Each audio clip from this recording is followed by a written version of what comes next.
ದೇವಯಜ್ಞಾಪಾಶು ಲೋಕ ಪಾಪವಾಯೇ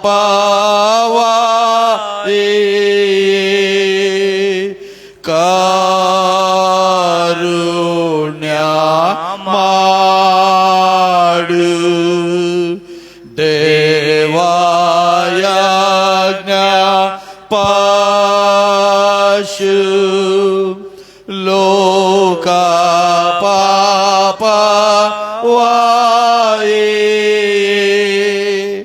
ಕಾರುಣ್ಯ ಮಾಡು ದೇವಯಜ್ಞಾಪಾಶು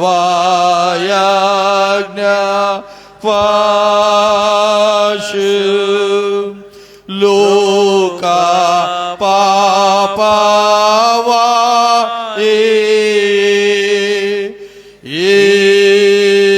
ಸಮಾಧಾನ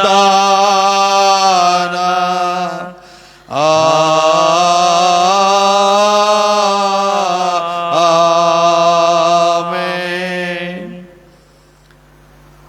ಆರಂಭ ಮಾಡೋಣ.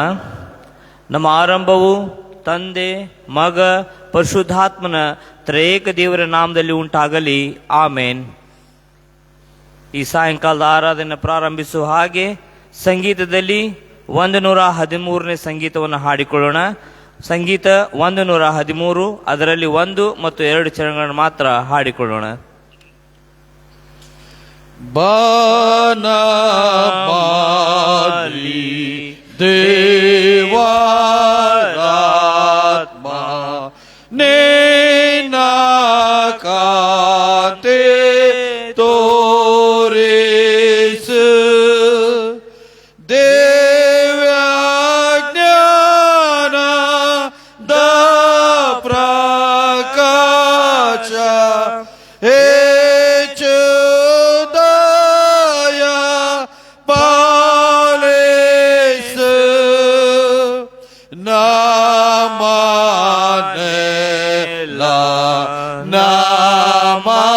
ನಮನೆಲ ಆತ್ಮದಿಂದ ತುಂಬಿಸು ನಮ್ಮ ಕೆಟ್ಟ ಗುಣವಾದು ದಯ ಮಾಡಿ ತೆಗೆದು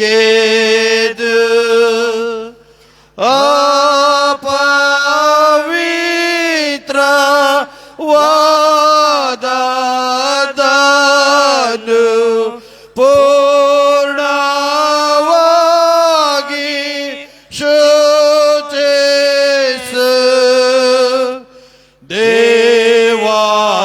ದೇವಭಕ್ತಿ ದೇವಭಕ್ತಿ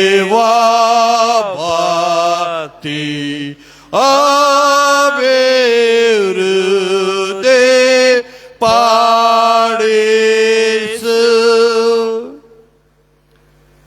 ಪ್ರಾರ್ಥನೆ ಮಾಡೋಣ.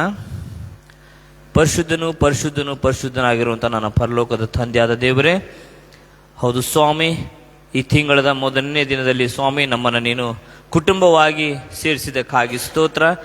ಕರ್ತನೆಯ ಕುಟುಂಬವಾಗಿ ನಿನ್ನ ಸನ್ನಿಧಿಗೆ ಬರುವಂಥ ಅವಕಾಶವನ್ನು ಕೊಟ್ಟಿದ್ದಕ್ಕಾಗಿ ಸ್ತೋತ್ರಪ್ಪ ಸ್ವಾಮಿ. ಸಾಯಂಕಾಲದ ಆರಾಧನೆ ನಿನ್ನ ಚಿತ್ತಕ್ಕೆ ಒಪ್ಪಿಸಿಕೊಡ್ತೇನೆ ದೇವರೇ. ಪ್ರಾರಂಭವು ಮಧ್ಯವೂ ಅಂತ್ಯವೂ ನೀನಾಗಿದ್ದುಕೊಂಡು ನೀನು ಮಹಿಮೆ ಹೊಂದಪ್ಪ ಸ್ವಾಮಿ. ನಿನ್ನ ವಾಕ್ಯವನ್ನು ಕೇಳುವಂಥ ನಾವುಗಳು ಸ್ವಾಮಿ, ವಾಕ್ಯಕ್ಕೆ ಸ್ವಾಮಿ ಬರಬೇಕಾದಂಥ ಫಲವನ್ನು ನೀನು ಕೊಡು.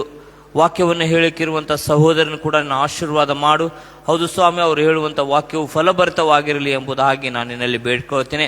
ಈ ದಿನವನ್ನು ನೀನು ಆಶೀರ್ವಾದ ಮಾಡಿ ನಮಗೆ ಕೊಟ್ಟಿದ್ದೀಯಪ್ಪ. ಅದನ್ನು ಉತ್ತಮವಾದಂಥ ರೀತಿಯಲ್ಲಿ ನಿನಗೆ ಮಹಿಮೆ ತರುವಂಥ ರೀತಿಯಲ್ಲಿ ನಾವು ಉಪಯೋಗಿಸಿಕೊಳ್ಳಲಿಕ್ಕೆ ನೀನು ಕೃಪೆ ಮಾಡಬೇಕೆಂಬುದಾಗಿ ನಾನು ನಿನ್ನನ್ನು ಬೇಡ್ಕೊಳ್ತೇನೆ ದೇವರೇ. ಸ್ವಾಮಿ, ಈ ತಿಂಗಳ ಉದ್ದಕ್ಕೂ ನಿನ್ನ ಪ್ರಸನ್ನತೆ, ನಿನ್ನ ಆಶೀರ್ವಾದದಿಂದ ನಮ್ಮೆಲ್ಲರನ್ನು ನೀನು ತುಂಬಿಸು ಸ್ವಾಮಿ ಎಂಬುದಾಗಿ ನಾನು ಬೇಡ್ಕೊಳ್ತೇನೆ. ವಿಶೇಷವಾಗಿ ಎಲ್ಲ ಮಕ್ಕಳನ್ನು ಆಶೀರ್ವಾದ ಮಾಡು ಸ್ವಾಮಿ. ಕರ್ತನೆ, ಅವರು ಪರೀಕ್ಷೆಗಾಗಿ ಸಿದ್ಧರಾಗಿರುವಾಗ ಕರ್ತನೆ, ಯಾವುದೇ ರೀತಿಯ ಭಯಭೀತಿ ಇಲ್ಲದೆ ಸ್ವಾಮಿ, ನಿನ್ನ ಪ್ರಸನ್ನತೆಯಿಂದ, ನಿನ್ನ ಆಶೀರ್ವಾದದಿಂದ, ನೀನು ಕೊಡುವಂಥ ಜ್ಞಾನದಿಂದ ಅವರು ಪರೀಕ್ಷೆಯನ್ನು ಎದುರಿಸಲಿಕ್ಕೆ ನೀನು ಕೃಪೆ ಮಾಡು ಸ್ವಾಮಿ. ಹೌದು ಸ್ವಾಮಿ, ಅವರು ಯಾವುದೇ ರೀತಿಯ ಕೆಟ್ಟತನಕ್ಕೆ ಹೋಗದಂತೆ ನೀನು ಅವರನ್ನು ಕಾಪಾಡಬೇಕು ಎಂಬುದಾಗಿ ನಾನು ಬೇಡ್ಕೊಳ್ತೇನೆ ದೇವರೇ. ನಿನ್ನ ಕೃಪೆಯಿಂದ ಬಲಪಡಿಸಪ್ಪ ಎಂಬುದಾಗಿ ನಾನು ಬೇಡ್ಕೊಳ್ತೇನೆ. ವಿಶೇಷವಾಗಿ ಸ್ವಾಮಿ ಸಾಯಂಕಾಲ ಸಮಯದಲ್ಲಿ ನಮ್ಮ ದೇಶಕ್ಕಾಗಿ ನಾನು ಬೇಡ್ಕೊಳ್ತೇನೆ, ನಮ್ಮ ದೇಶದ ಸೈನಿಕರಿಗಾಗಿ ನಾನು ಬೇಡ್ಕೊಳ್ತೇನೆ ದೇವರೇ. ಹೌದು ಸ್ವಾಮಿ, ನಮ್ಮ ದೇಶವನ್ನು ಕಾಯುವಾತನು ನೀನು ಆಗಿದೆಯಪ್ಪ, ಅದಕ್ಕಾಗಿ ಸ್ತೋತ್ರ. ಹೌದು ಕರ್ತನೆ, ನೀನು ಕಾಯುವಾತನಾಗಿದ್ದಿ, ನೀನು ಕಾಯುವುದರಿಂದಲೇ ನಮ್ಮ ದೇಶವು ಸುರಕ್ಷಿತವಾಗಿ ಇದೆಯಪ್ಪ ಎಂಬುದಾಗಿ ನಾನು ಬೇಡ್ಕೊಳ್ತೀನಿ. ಎಲ್ಲ ನಮ್ಮ ದೇಶದ ಸೈನಿಕರನ್ನು, ಅವರ ಕುಟುಂಬವನ್ನು ನೀನು ಆಶೀರ್ವಾದ ಮಾಡಪ್ಪ. ಹೌದು ಸ್ವಾಮಿ, ನೀನು ಕಾಯುವವನಾಗಿದ್ದಿ. ನೀನೇ ಕಾಯ್ದಿದ್ದರೆ ನಮ್ಮ ದೇಶದ ಪರಿಸ್ಥಿತಿ ಏನಿತ್ತೋ ನಮಗೆ ಗೊತ್ತಿಲ್ಲಪ್ಪ, ಆದರೆ ನೀನು ಕಾಯ್ದು ಪರಾಮರಿಸಿ ನಡೆಸ್ತಾ ಇರೋದಕ್ಕಾಗಿ ಸ್ತೋತ್ರ ಯೇಸುವೆ. ವಿಶೇಷವಾಗಿ ಸ್ವಾಮಿ ನಮ್ಮ ರೈತರಿಗಾಗಿ ನಾನು ಬೇಡ್ಕೊಳ್ತೇನೆ ದೇವರೇ. ಅವರು ಬೆಳೆಯು ಸ್ವಾಮಿ ಫಲಭರಿತವಾಗಿರಲಿ ಸ್ವಾಮಿ. ಹೌದು ಸ್ವಾಮಿ, ಎಲ್ಲ ಕುಲಗಳಿಗೆ ನೀನು ಆಹಾರವನ್ನು ಒದಗಿಸುವಾತನಾಗಿದೆಪ್ಪ, ಅದಕ್ಕಾಗಿ ಸ್ತೋತ್ರ ದೇವರೇ. ಬೇಡಿಕೊಳ್ಳುವುದಕ್ಕಿಂತಲೂ ಅತ್ಯಧಿಕವಾಗಿ ನೀನು ಆಶೀರ್ವಾದ ಮಾಡಿ ನಮ್ಮನ್ನು ತುಂಬಿಸಿ ಪರಾಮರಿಸಿ ಮುನ್ನಡೆಸುವಂಥ ದೇವರಾಗಿದೆಯಪ್ಪ, ಅದಕ್ಕಾಗಿ ಸ್ತೋತ್ರ ಸ್ವಾಮಿ.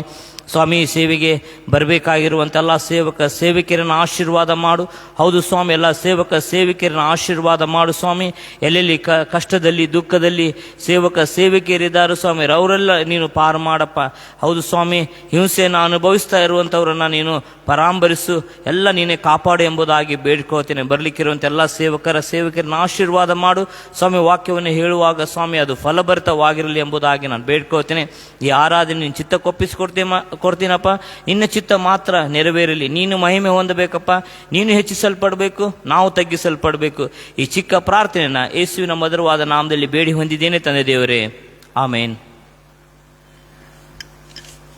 ವೇದ ಪಾರಾಯಣ ಪಾಠವನ್ನು ಕೇಳೋಕ್ಕಿಂತ ಪೂರ್ವದಲ್ಲಿ ಸಂಕೀರ್ತನೆ 129ನೇ ಸಂಕೀರ್ತನೆ, ಅದರಲ್ಲಿ 1 ಮತ್ತು 2 ಚರಣ ಮಾತ್ರ ಆಡ್ಕೊಳ್ಳೋಣ. ಸಂಕೀರ್ತನೆ 129ನೇ ಸಂಕೀರ್ತನೆ. ನಿನ್ನ ನಂಬಿದ್ದೇನೆ ಸ್ವಾಮಿ, ಇನ್ನೊಂದಾಸರೆ ಇಲ್ಲದರೆಯೋಳ್. ನಿನ್ನ ನಂಬಿದ್ದೇನೆ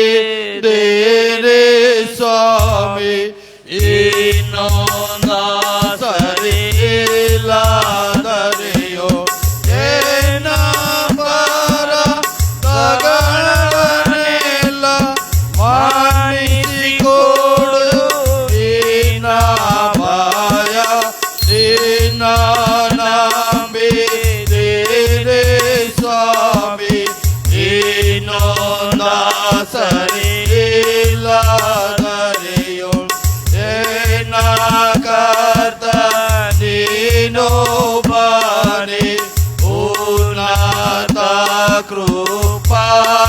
ಕೃಪಾಕರನು ಎನ್ನ ಕರ್ತ ನೀನು ಮಾರಿ, ಉನ್ನತ ಕೃಪಾಕರನು.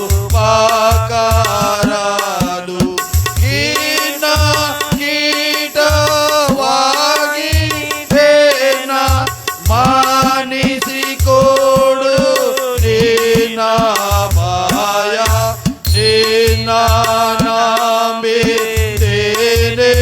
ಸ್ವಾಮಿ, ಇನ್ನೊಂದಾಸರೆ ಇಲ್ಲದರೆಯೋ.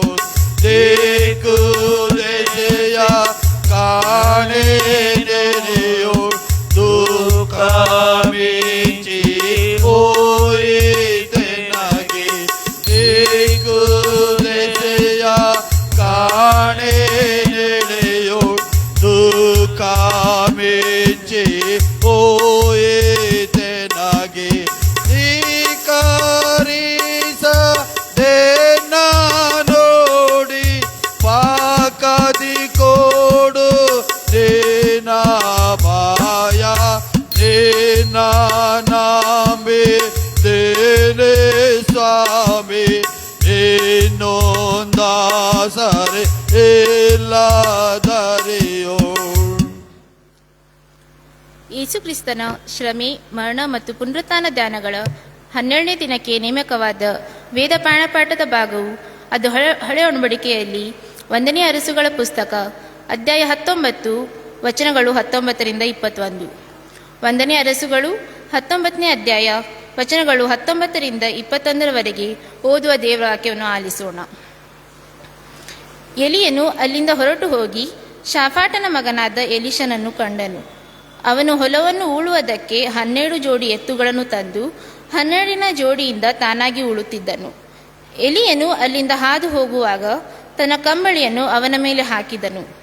ಕೂಡಲೇ ಅವನು ಎತ್ತುಗಳನ್ನು ಬಿಟ್ಟು ಓಡುತ್ತಾ ಬಂದು ಎಲಿಯನಿಗೆ, ನನ್ನ ತಂದೆ ತಾಯಿಗಳನ್ನು ಮುದ್ದಿಟ್ಟು ಬರೋದಕ್ಕೆ ಅಪ್ಪಣೆಯಾಗಲಿ, ಅನಂತರ ನಿನ್ನನ್ನು ಹಿಂಬಾಲಿಸುವೆನು ಅಂದನು.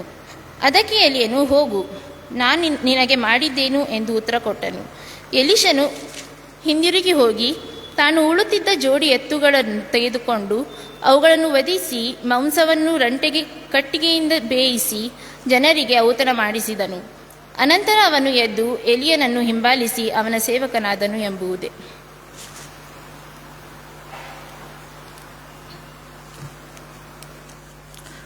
ಪ್ರಕಟಣೆ. ಈ ಆರಾಧನೆಯ ಸಂದೇಶವನ್ನು ನೀಡಲಿಕ್ಕಿರುವಂಥ ನಮ್ಮವರೇ ಆದ ಜೇಮ್ಸ್ ಮುತ್ತಿಲಗೇರಿ ಅವರಿಗೆ ಸಭಾಪಾಲಕರು ಹಾಗೂ ಸಭಾಪಾಲನಾ ಸಮಿತಿ ಮತ್ತು ತಮ್ಮೆಲ್ಲರ ಪರವಾಗಿ ನಾನು ವಂದನೆಯನ್ನು ತಿಳಿಸ್ತೇನೆ. ಈಗ ನಾವು ತಂದಿರುವಂಥ ಕಾಣಿಕೆಯನ್ನು ಕೂಡಿಸುವಾಗ 95 ಸಂಕೀರ್ತನೆ ಹಾಡಿಕೊಳ್ಳೋಣ. ಸಂಕೀರ್ತನೆ 95, ಬೇಕಾದಷ್ಟು ಚರಣಗಳು ಮಾತ್ರ ಹಾಡಿಕೊಳ್ಳೋಣ. ಮಾನವರನ್ನು ಬೋಧಿಸೆ ದೈವ ಜ್ಞಾನದ ವೇದವಿದು, ಇದರ ಧ್ಯಾನವ ಮಾಡುತ್ತ ನಡೆಯುವ ಜನರು ಮಾನವ ಹೊಂದುವರು. ಮಾನವರನ್ನು ಬೋಧಿಸೆ ದೈವ ಜ್ಞಾನದ ವೇದವಿದು, ಇದರ ಧ್ಯಾನವ ಮಾಡುತ್ತ ನಡೆಯುವ ಜನರು ಮಾನವ ಹೊಂದುವರು. ಪಾದಕ್ಕೆ ದೀಪ ಮಾರ್ಗಕ್ಕೆ ಬೆಳಕು ವೇದದ ಬೋಧನೆಯು, ಇದರ ಬೋಧನೆಯಿಂದೋಡಿ ನಡೆಯುವ ಜನರ ಪಾದಕದಲ್ಲದೆಂದು ಎಲ್ಲರ ಹೃದಯವ ಶೋಧನೆ ಮಾಡಿ ಎಲ್ಲರ ಗುಣಗಳನ್ನು ಅವರೆಲ್ಲರ ಮುಂದೆ ತೋರಿಪ ಕೊರತೆಯದೆಲ್ಲದ ಕನ್ನಡೆಯು. ದೇವರ ಕೋಟ ಆತ್ಮದ ಖಡ್ಗ ದೇವರ ಘನವೇದ, ಇದು ಭಾವಗಳನ್ನು ಛೇದಿಸುವಂತ ಯೆಹೋವನ ಆಯುಧವು. ಶೋಧನೆಯನ್ನು ಜೀವದ ವಾಕ್ಯದ ಬೋಧನೆ ಜಯಿಸಿ, ಮೃತ್ಯುಬಾಧೆಯ ವೇಳೆ ಎಲ್ಲಿಯೂ ಅದರ ಬೋಧನೆ ಆಶಯವು. ದೇವರ ವಾಕ್ಯವ ಸ್ನೇಹಿಸಿ ನಾವು ಪಾವನ ಮಾರ್ಗದುಳು ನಮ್ಮ ಜೀವನ ಕಾಲದೊಳೆಲ್ಲವೂ ನಡೆಯಲು ಭಾವವ ಮಾಡುವೆವು. ಮಾನವರನ್ನು ಬೋಧಿಸೆ ದೈವ ಜ್ಞಾನದ ವೇದವಿದು, ಇದರ ಧ್ಯಾನವ ಮಾಡುತ್ತ ನಡೆಯುವ ಜನರು ಮಾನವ ಹೊಂದುವರು. ಪಾದಕ್ಕೆ ದೀಪ ಮಾರ್ಗಕ್ಕೆ ಬೆಳಕು ವೇದದ ಬೋಧನೆಯು, ಇದು ಬೋಧನೆ ನೋಡಿ ನಡೆಯುವ ಜನರು ಪಾದಕದಲ್ಲದೆಂದು.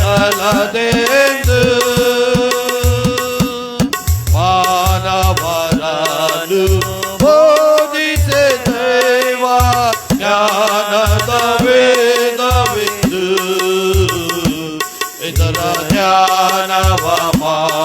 ಮಾಡುತ್ತ ನಡೆಯುವ ಜನರು ಮಾನವ ಹೊಂದುವರು. ಎಲ್ಲರ ಹೃದಯವ ಶೋಧನೆ ಮಾಡಿ ಎಲ್ಲರ ಗುಣಗಳದು ಅವರೆಲ್ಲರ ಮುಂದೆ ತೋರಿಪ ಕೊರತೆಯದೆಲ್ಲದ ಕನ್ನಡೆಯೋ ಮಾನವರಾನು ಬೋಧಿಸೆ ದೈವ ಜ್ಞಾನದ ವೇದವಿದು ಇದರ ಧ್ಯಾನವ ಮಾಡುತ್ತ ನಡೆಯುವ ಜನರು ಮಾನವ ಹೊಂದುವರು. ಸಹೋದರರು ಕಾಣಿಕೆಗಾಗಿ ಪ್ರಾರ್ಥಿಸಬೇಕಾಗಿ ನಾನು ಕೇಳ್ಕೋತೇನೆ.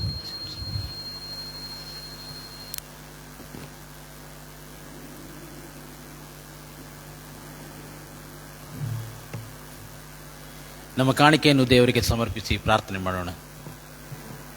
ನಮ್ಮನ್ನು ಹೆಚ್ಚಾಗಿ ಪ್ರೀತಿ ಮಾಡುವಂಥ ನಮ್ಮ ತಂದೆಯ ದೇವರೇ, ಈ ಸಾಯಂಕಾಲ ವೇಳೆಯಲ್ಲಿ ಸ್ವಾಮಿ ನಿನ್ನ ಸನ್ನಿಧಾನದಲ್ಲಿ ಸೇರಿರುವಂಥ ನಾವು ಸ್ವಾಮಿ ನೀನು ನಮಗೆ ನೀಡಿರುವಂಥ ಸಕಲ ಆಶೀರ್ವಾದಗಳಲ್ಲಿಯೇ ಸ್ವಾಮಿ ಸ್ವಲ್ಪವನ್ನು ತೆಗೆದುಕೊಂಡು ನಿನ್ನ ಮುಂದೆ ಕಾಣಿಸಿಕೊಂಡಿದ್ದೇವೆ. ನಾವು ನೀಡಿರುವಂಥ ಈ ಕಾಣಿಕೆಯನ್ನು ನೀನು ಸ್ವೀಕಾರ ಮಾಡು, ಇದನ್ನು ಆಶೀರ್ವಾದ ಮಾಡು ಸ್ವಾಮಿ. ನಿನ್ನ ಮಕ್ಕಳು ಯಾವ್ಯಾವ ಪ್ರಾರ್ಥನೆ ವಿಜ್ಞಾಪನೆಗಳೊಂದಿಗೆ ಯಾವ್ಯಾವ ಬಯಕೆಗಳೊಂದಿಗೆ ಸ್ವಾಮಿ ಕಾಣಿಕೆ ನೀಡಿದ್ದಾರೆ, ಹೃದಯವನ್ನು ಬಲಂತ ನೀನು ಸ್ವಾಮಿ ಅವರ ಇಷ್ಟಾರ್ಥಗಳನ್ನು ನಿನ್ನ ರಾಜ್ಯದ ಐಶ್ವರ್ಯಕ್ಕೆ ತಕ್ಕ ಹಾಗೆ ಈಡೇರಿಸಬೇಕೆಂಬ ನೀನು ಬೇಡಿಕೊಳ್ತಾ ಇದ್ದೇವೆ. ಕಾರಣಾಂತರದಿಂದ ಬಾರದೇ ಇರುವಂಥವ್ರನ್ನು ಕೂಡ ನೆನಪು ಮಾಡ್ಕೊಳ್ತೇವೆ ಸ್ವಾಮಿ. ಸಾಯಂಕಾಲ ವೇಳೆ ನಿನ್ನ ಜೊತೆಗಾರನಾಗಿದ್ದುಕೊಂಡು ಸ್ವಾಮಿ ನಿನ್ನ ವಾಕ್ಯದ ಮೂಲಕ ಬಲಪಡಿಸು. ಎಲ್ಲರಿಂದ ಜನರು ನೋಡ್ತಾ ಇದ್ದಾರೋ ಅವರೆಲ್ಲರನ್ನು ನೀನು ಆಶೀರ್ವಾದ ಮಾಡು. ನಿನ್ನ ವಾಕ್ಯದ ಮೂಲಕ ಸ್ವಾಮಿ ಅವರನ್ನು ಬಲಪಡಿಸು. ಅಂಧಕಾರ ಲೋಕದಲ್ಲಿ ನಾವು ನಿನಗೋಸ್ಕರ ಪ್ರಜ್ವಲಿಸುವಂಥ ಜ್ಯೋತಿಗಳಾಗುವಂತೆ ನೀನು ಸಹಾಯ ಮಾಡಿ ನಡೆಸಬೇಕೆಂಬುದಾಗಿ ಯೇಸುವಿನ ಹೆಸರಿನಲ್ಲಿ ದಿನದಿಂದ ಬೇಡಿದ್ದೇವೆ ನಮ್ಮ ತಂದೆಯೇ, ಆಮೆನ್.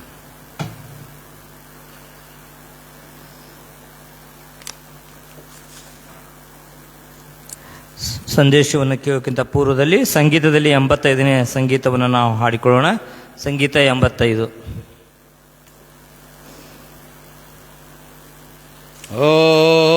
ಅನಂತ ಕಾಲ ಸ್ಥಾನ ನಾ ಮಾಡಿದಾಗ್ಯೂ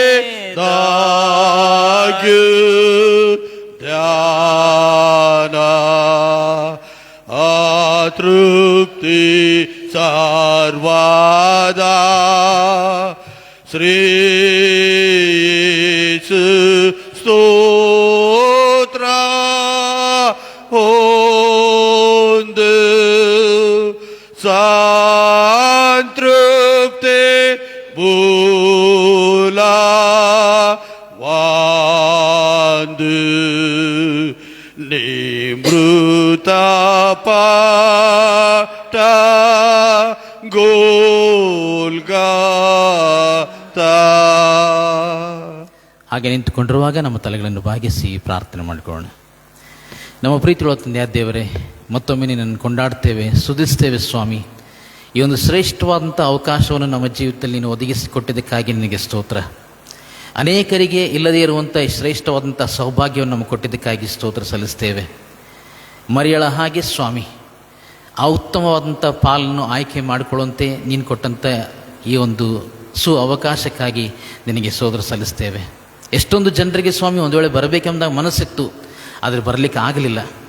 ಇನ್ನು ಕೆಲವರಿಗೆ ಸ್ವಾಮಿ ಬೇಡೆಂದೇ ಬರಲಿಕ್ಕೆ ಮನಸ್ಸಿರಲಿಕ್ಕಿಲ್ಲ ಸ್ವಾಮಿ. ಹೇಗೂ ಸ್ವಾಮಿ ಪ್ರತಿಯೊಬ್ಬರು ನಿನ್ನ ಕೈಗೆ ಒಪ್ಪಿಸಿಕೊಡ್ತೇವೆ. ಕಡೆಯ ದಿವಸಗಳಲ್ಲಿರುವಾಗ ನಿನ್ನ ವಾಕ್ಯದ ಕೊರತೆ ಬರುವಷ್ಟರೊಳಗಾಗಿ ಸ್ವಾಮಿ ಜನರು ನಿನ್ನ ವಾರ್ತೆಯನ್ನು ನಿನ್ನ ವಾಕ್ಯಗಳನ್ನು ದೀನತೆಯಿಂದ ಆಲಿಸಿ ನಾವೆಲ್ಲರೂ ಸ್ವಾಮಿ ನಿನ್ನ ವಾಕ್ಯಕ್ಕೆ ಅನುಗುಣವಾಗಿ ನಮ್ಮ ಜೀವಿತಗಳನ್ನು ಪರೀಕ್ಷೆ ಮಾಡಿಕೊಂಡು ಬದಲಾಯಿಸಿಕೊಂಡು ಸ್ವಾಮಿ ನಿನಗೋಸ್ಕರ ಸಾಕ್ಷಿಗಳಾಗಿ ಜೀವಿಸಲು ನಮಗೆ ಸಹಾಯ ಮಾಡು. ಎಲ್ಲ ಸ್ತೋತ್ರ ನಿಂಗೆ ಸಲ್ಲಿಸ್ತೇವೆ, ಯೇಸುವಿನಲ್ಲಿ ಬೇಡಿದ್ದೇವೆ ತಂದೆಯೇ, ಆಮೇನ್. ದಯಮಾಡಿ ಸಭೆಯವರು ಕೂತ್ಕೊಳ್ಳೋಣ. ಈ ಸಾಯಂಕಾಲಕ್ಕೆ ನೇಮಕವಾಗಿರುವಂಥ ಹೊಸ ಒಡಂಬಡಿಕೆಯ ವೇದ ಪಾರಾಯಣ ಮತ್ತಾಯನ ಸುವಾರ್ತೆ 4ನೇ ಅಧ್ಯಾಯ 18ರಿಂದ 22 ವಚನಗಳು. ಮತ್ತಾಯನ ಸುವಾರ್ತೆ 4ನೇ ಅಧ್ಯಾಯ 18ರಿಂದ 22 ವಚನಗಳನ್ನು ನಾವು ಆಲಿಸೋಣ. ಯೇಸು ಪ್ರಥಮ ಶಿಷ್ಯರನ್ನು ಮಾಡಿಕೊಂಡದ್ದು. ಹೀಗಿರುವಲ್ಲಿ ಯೇಸು ಗಲಿಲಾಯ ಸಮುದ್ರದ ಬಳಿಯಲ್ಲಿ ತಿರುಗಾಡುತ್ತಿರುವಾಗ ಅಣ್ಣ ತಮ್ಮಂದಿಬ್ಬರು ಬಲೆ ಬೀಸುವುದನ್ನು ಕಂಡನು. ಅವರು ಪೇತ್ರನೆನಿಸಿಕೊಳ್ಳುವ ಸೀಮೋನ ಮತ್ತು ಅವನ ತಮ್ಮನಾದ ಅಂದ್ರೇಯ. ಅವರು ಬೆಸ್ತರು, ಸಮುದ್ರದಲ್ಲಿ ಬಲೆ ಬೀಸುತ್ತಿದ್ದರು. ಅವರಿಗೆ ಆತನು, ನನ್ನ ಹಿಂದೆ ಬನ್ನಿರಿ, ಮನುಷ್ಯರನ್ನು ಹಿಡಿಯುವ ಬೆಸ್ತರನ್ನಾಗಿ ನಿಮ್ಮನ್ನು ಮಾಡುವೆನು ಎಂದು ಹೇಳುತ್ತಲೇ ಅವರು ತಮ್ಮ ಬಲೆಗಳನ್ನು ಬಿಟ್ಟು ಆತನ ಹಿಂದೆ ಹೋದರು. ಯೇಸು ಅಲ್ಲಿಂದ ಮುಂದೆ ಹೋಗಿ ಇನ್ನಿಬ್ಬರು ಅಣ್ಣ ತಮ್ಮಂದಿರನ್ನು, ಅಂದರೆ ಜೆಬೆದಾಯನ ಮಗನಾದ ಯಾಕೋಬನನ್ನೂ ಅವನ ತಮ್ಮನಾದ ಯೋಹಾನನನ್ನು ಕಂಡನು. ಇವರು ತಮ್ಮ ತಂದೆಯಾದ ಜೆಬೆದಾಯನ ಕೂಡ ದೋಣಿಯಲ್ಲಿ ತಮ್ಮ ಬಲೆಗಳನ್ನು ಸರಿ ಮಾಡುತ್ತಿದ್ದರು. ಆತನು ಇವರನ್ನೂ ಕರೆದನು. ಕೂಡಲೇ ಅವರು ದೋಣಿಯನ್ನು ತಮ್ಮ ತಂದೆಯನ್ನು ಬಿಟ್ಟು ಆತನನ್ನು ಹಿಂಬಾಲಿಸಿದರು. ದೇವರ ವಾಕ್ಯಗಳನ್ನು ಆಶೀರ್ವಾದ ಮಾಡಲಿ. ನನ್ನ ಪ್ರಿಯ ಸಹೋದರ ಸಹೋದರಿಯರೇ, ತಂದೆ ತಾಯಿಗಳೇ, ಯೇಸು ಕ್ರಿಸ್ತನ ಅತಿ ಪರಿಶುದ್ಧವಾದ ನಾಮದಲ್ಲಿ ನಿಮ್ಮೆಲ್ಲರನ್ನು ಪ್ರೀತಿಯನ್ನು ವಂದಿಸ್ತೇನೆ. ಈ ಶ್ರೇಷ್ಠವಾದಂಥ ಅವಕಾಶ ಕೊಟ್ಟಿರುವಂಥ ತಂದೆಯಾದ ದೇವರಿಗೆ ನಾನು ಮೊಟ್ಟ ಮೊದಲು ಸ್ತೋತ್ರಗಳನ್ನು ಸಲ್ಲಿಸ್ತೇನೆ ಮತ್ತು ಪ್ರೀತಿಯಿಂದ ಅವಕಾಶ ಒದಗಿಸಿಕೊಟ್ಟಂಥ ಸಭಾಪಾಲಕರಿಗೂ ಸಭಾಪಾಲನಾ ಸಮಿತಿಯ ಎಲ್ಲ ಸದಸ್ಯರಿಗೂ ನಿಮ್ಮೆಲ್ಲರಿಗೂ ನನ್ನ ಹೃದಯಪೂರ್ವಕ ವಂದನೆಗಳನ್ನು ಸಲ್ಲಿಸ್ತೇನೆ. ಈ ಸಾಯಂಕಾಲ ನಮಗೆ ಕೊಡಲ್ಪಟ್ಟಿರುವಂಥ ಮುಖ್ಯ ವಿಷಯ ಕ್ರೂಜಿತನ ಕರೆ ಶಿಷ್ಯರಿಗೆ. ಕ್ರೂಜಿತನ ಕರೆ ಶಿಷ್ಯರಿಗೆ. ಈ ಒಂದು ವಿಷಯವನ್ನು ನೋಡುವಾಗ ನನಗೊಂದು ಪ್ರಶ್ನೆ ಹುಟ್ಕೊಳ್ತು. ಯೇಸು ಸ್ವಾಮಿ ತನ್ನ ಪ್ರಥಮ ಶಿಷ್ಯರನ್ನು ಕರೆದದರ ಕುರಿತು ಈ ಒಂದು ವಾಕ್ಯ ಭಾಗದಲ್ಲಿ ನಾವು ಓದ್ಕೊಂಡಿದ್ದೇವೆ. ಆಗ ಯೇಸುಸ್ವಾಮಿ ಇನ್ನೂ ಕ್ರೂಜಿತನಾಗಿರಲಿಲ್ಲ. ಹೌದಾ? ತಲೆ ಆಡಿಸ್ಬೋದಾ ಯಾರಾದರೂ?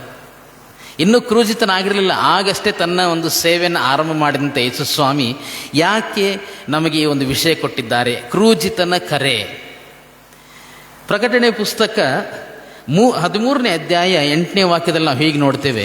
ಪ್ರಕಟಣೆ ಪುಸ್ತಕದ 13ನೇ ಅಧ್ಯಾಯದ 8ನೇ ವಾಕ್ಯದಲ್ಲಿ, ಜಗದುತ್ಪತ್ತಿಗೆ ಮೊದಲೇ ಕೊಯ್ಯಲ್ಪಟ್ಟ ಕುರಿಯಾದಾತನ ಬಳಿಯಲ್ಲಿರುವ ಜೀವಬಾಧ್ಯರ ಪಟ್ಟಿಯಲ್ಲಿ, ಅಂತಂದರೆ ಜಗದುತ್ಪತ್ತಿಗಿಂತ ಮುಂಚೆಯೇ ಕೊಯ್ಯಲ್ಪಟ್ಟ ಕುರಿಯಾದಾತನು, ಆಗಲೇ ಆತನು ಕ್ರೂಜಿತನಾಗಿದ್ದ.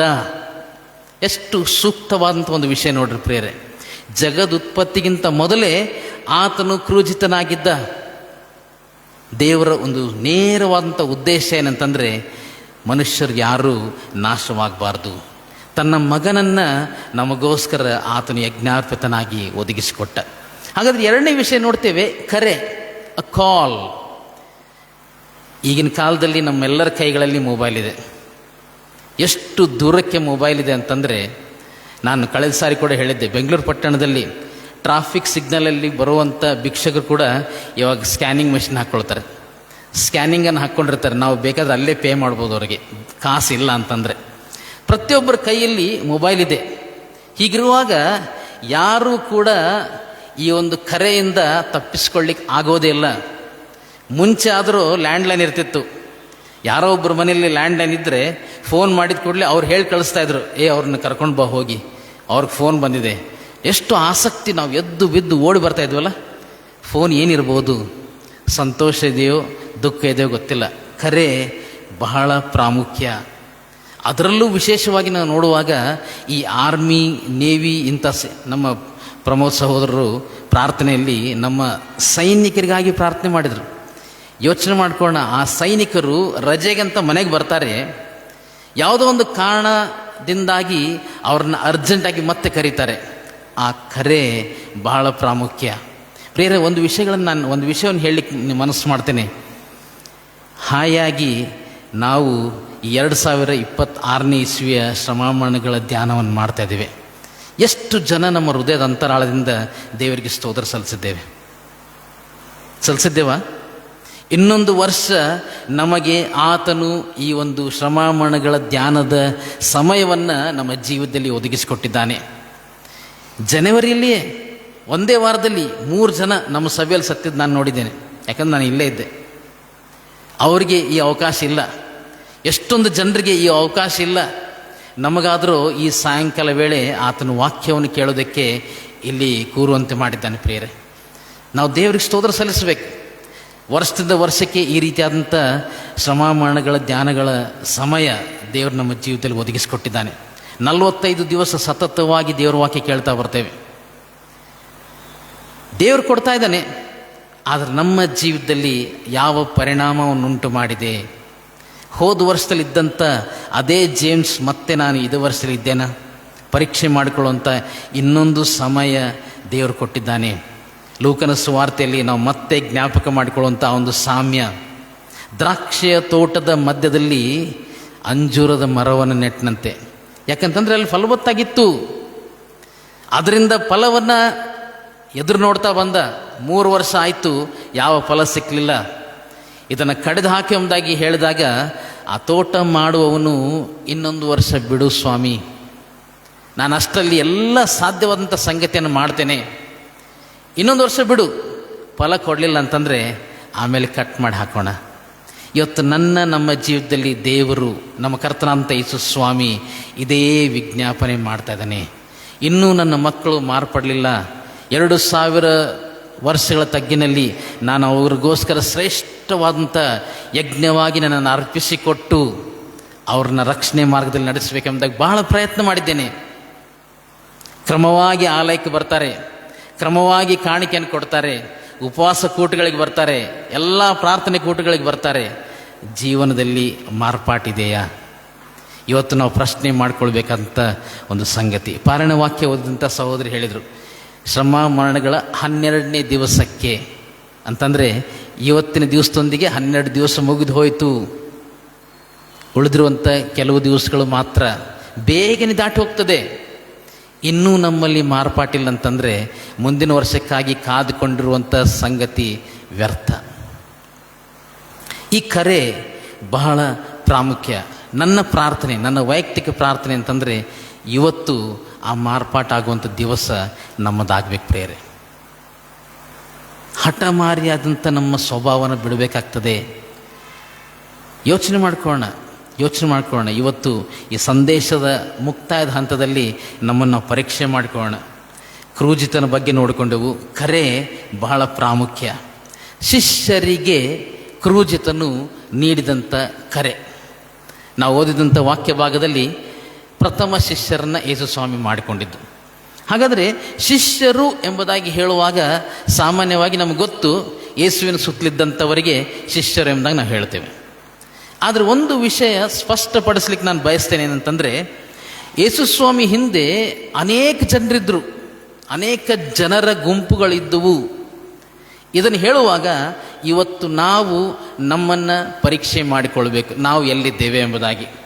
ಆ ಗುಂಪುಗಳಲ್ಲಿ ನಾವು ಮೊದಲನೇದಾಗಿ ನೋಡ್ತೇವೆ ಮತ್ತಾಯನ ಸುವಾರ್ತೆ 4ನೇ ಅಧ್ಯಾಯ 25ನೇ ವಾಕ್ಯದಲ್ಲಿ, ಮತ್ತು ಗಲಿಲಾಯ, ದೆಕಪೋಲಿ, ಯೆರೂಸಲೇಮ್, ಯೂದಾಯ ಎಂಬಿ ಸ್ಥಳಗಳಿಂದಲೂ ಯೋರ್ದನ್ ಹೊಳೆಯ ಆಚೆ ಕಡೆಯಿಂದಲೂ ಜನರು ಗುಂಪು ಗುಂಪಾಗಿ ಆತನ ಹಿಂದೆ ಹೋದರು.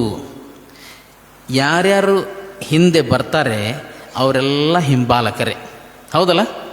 ಹಿಂದೆ ಬರುವಂಥವರಿಗೆ ಹಿಂಬಾಲಕರು ಅಂತ ಹೇಳ್ತೇವೆ. ಆದರೆ ಒಂದು ವಿಷಯವನ್ನು ನಾವು ಸ್ಪಷ್ಟಪಡಿಸ್ಕೊಳ್ಬೇಕೇನಂತಂದರೆ, ಎಲ್ಲ ಶಿಷ್ಯರು ಯೇಸು ಕ್ರಿಸ್ತನ ಹಿಂಬಾಲಕರಾಗಿದ್ದರು. ಆದರೆ ಎಲ್ಲ ಹಿಂಬಾಲಕರು ಯೇಸುವಿನ ಶಿಷ್ಯರಾಗಿರಲಿಲ್ಲ. ಸ್ಪಷ್ಟ ಆಯ್ತಲ್ಲ? ಎಲ್ಲ ಹಿಂಬಾಲಕರು ಯೇಸುವಿನ ಶಿಷ್ಯರಾಗಲಿಲ್ಲ, ಆದರೆ ಎಲ್ಲ ಶಿಷ್ಯರು ಯೇಸುವಿನ ಹಿಂಬಾಲಕರಾಗಿದ್ದರು. ಈ ಜನರ ಗುಂಪುಗಳನ್ನು ನೋಡ್ತೇವೆ. ದೆಕಪೋಲಿ, ಗಲಿಲಾಯ, ಯೆರೂಸಲೇಮ್, ಯೂದಾಯ, ಯೋರ್ದನ್ ಆಚೆಯಿಂದಲೂ ಜನರು ಗುಂಪು ಗುಂಪಾಗಿ ಆತನ ಹಿಂದೆ ಬಂದರು. ಹಾಗೆ ನಾವು ಕೆಲವೊಂದು ವಚನಗಳನ್ನು ನೋಡುವಾಗ ಜನರು ಆತನು ಮಾಡುವಂಥ ಅದ್ಭುತ ಕಾರ್ಯಗಳನ್ನು ನೋಡೋದಕ್ಕೆ ಬರ್ತಾ ಇದ್ರು. ಆತನು 5,000 ಜನರಿಗೆ, ಗಂಡಸರು ಮಾತ್ರ ಎಂಬುದಾಗಿ ಅಲ್ಲಿ ಮೆನ್ಷನ್ ಆಗಿದೆ. ಅಂದರೆ ಹೆಂಗಸರು ಇದ್ದರು, ದೊಡ್ಡ ಜನರ ಗುಂಪು, ಅವರಿಗೆಲ್ಲ ಊಟವನ್ನು ಕೊಟ್ಟರು.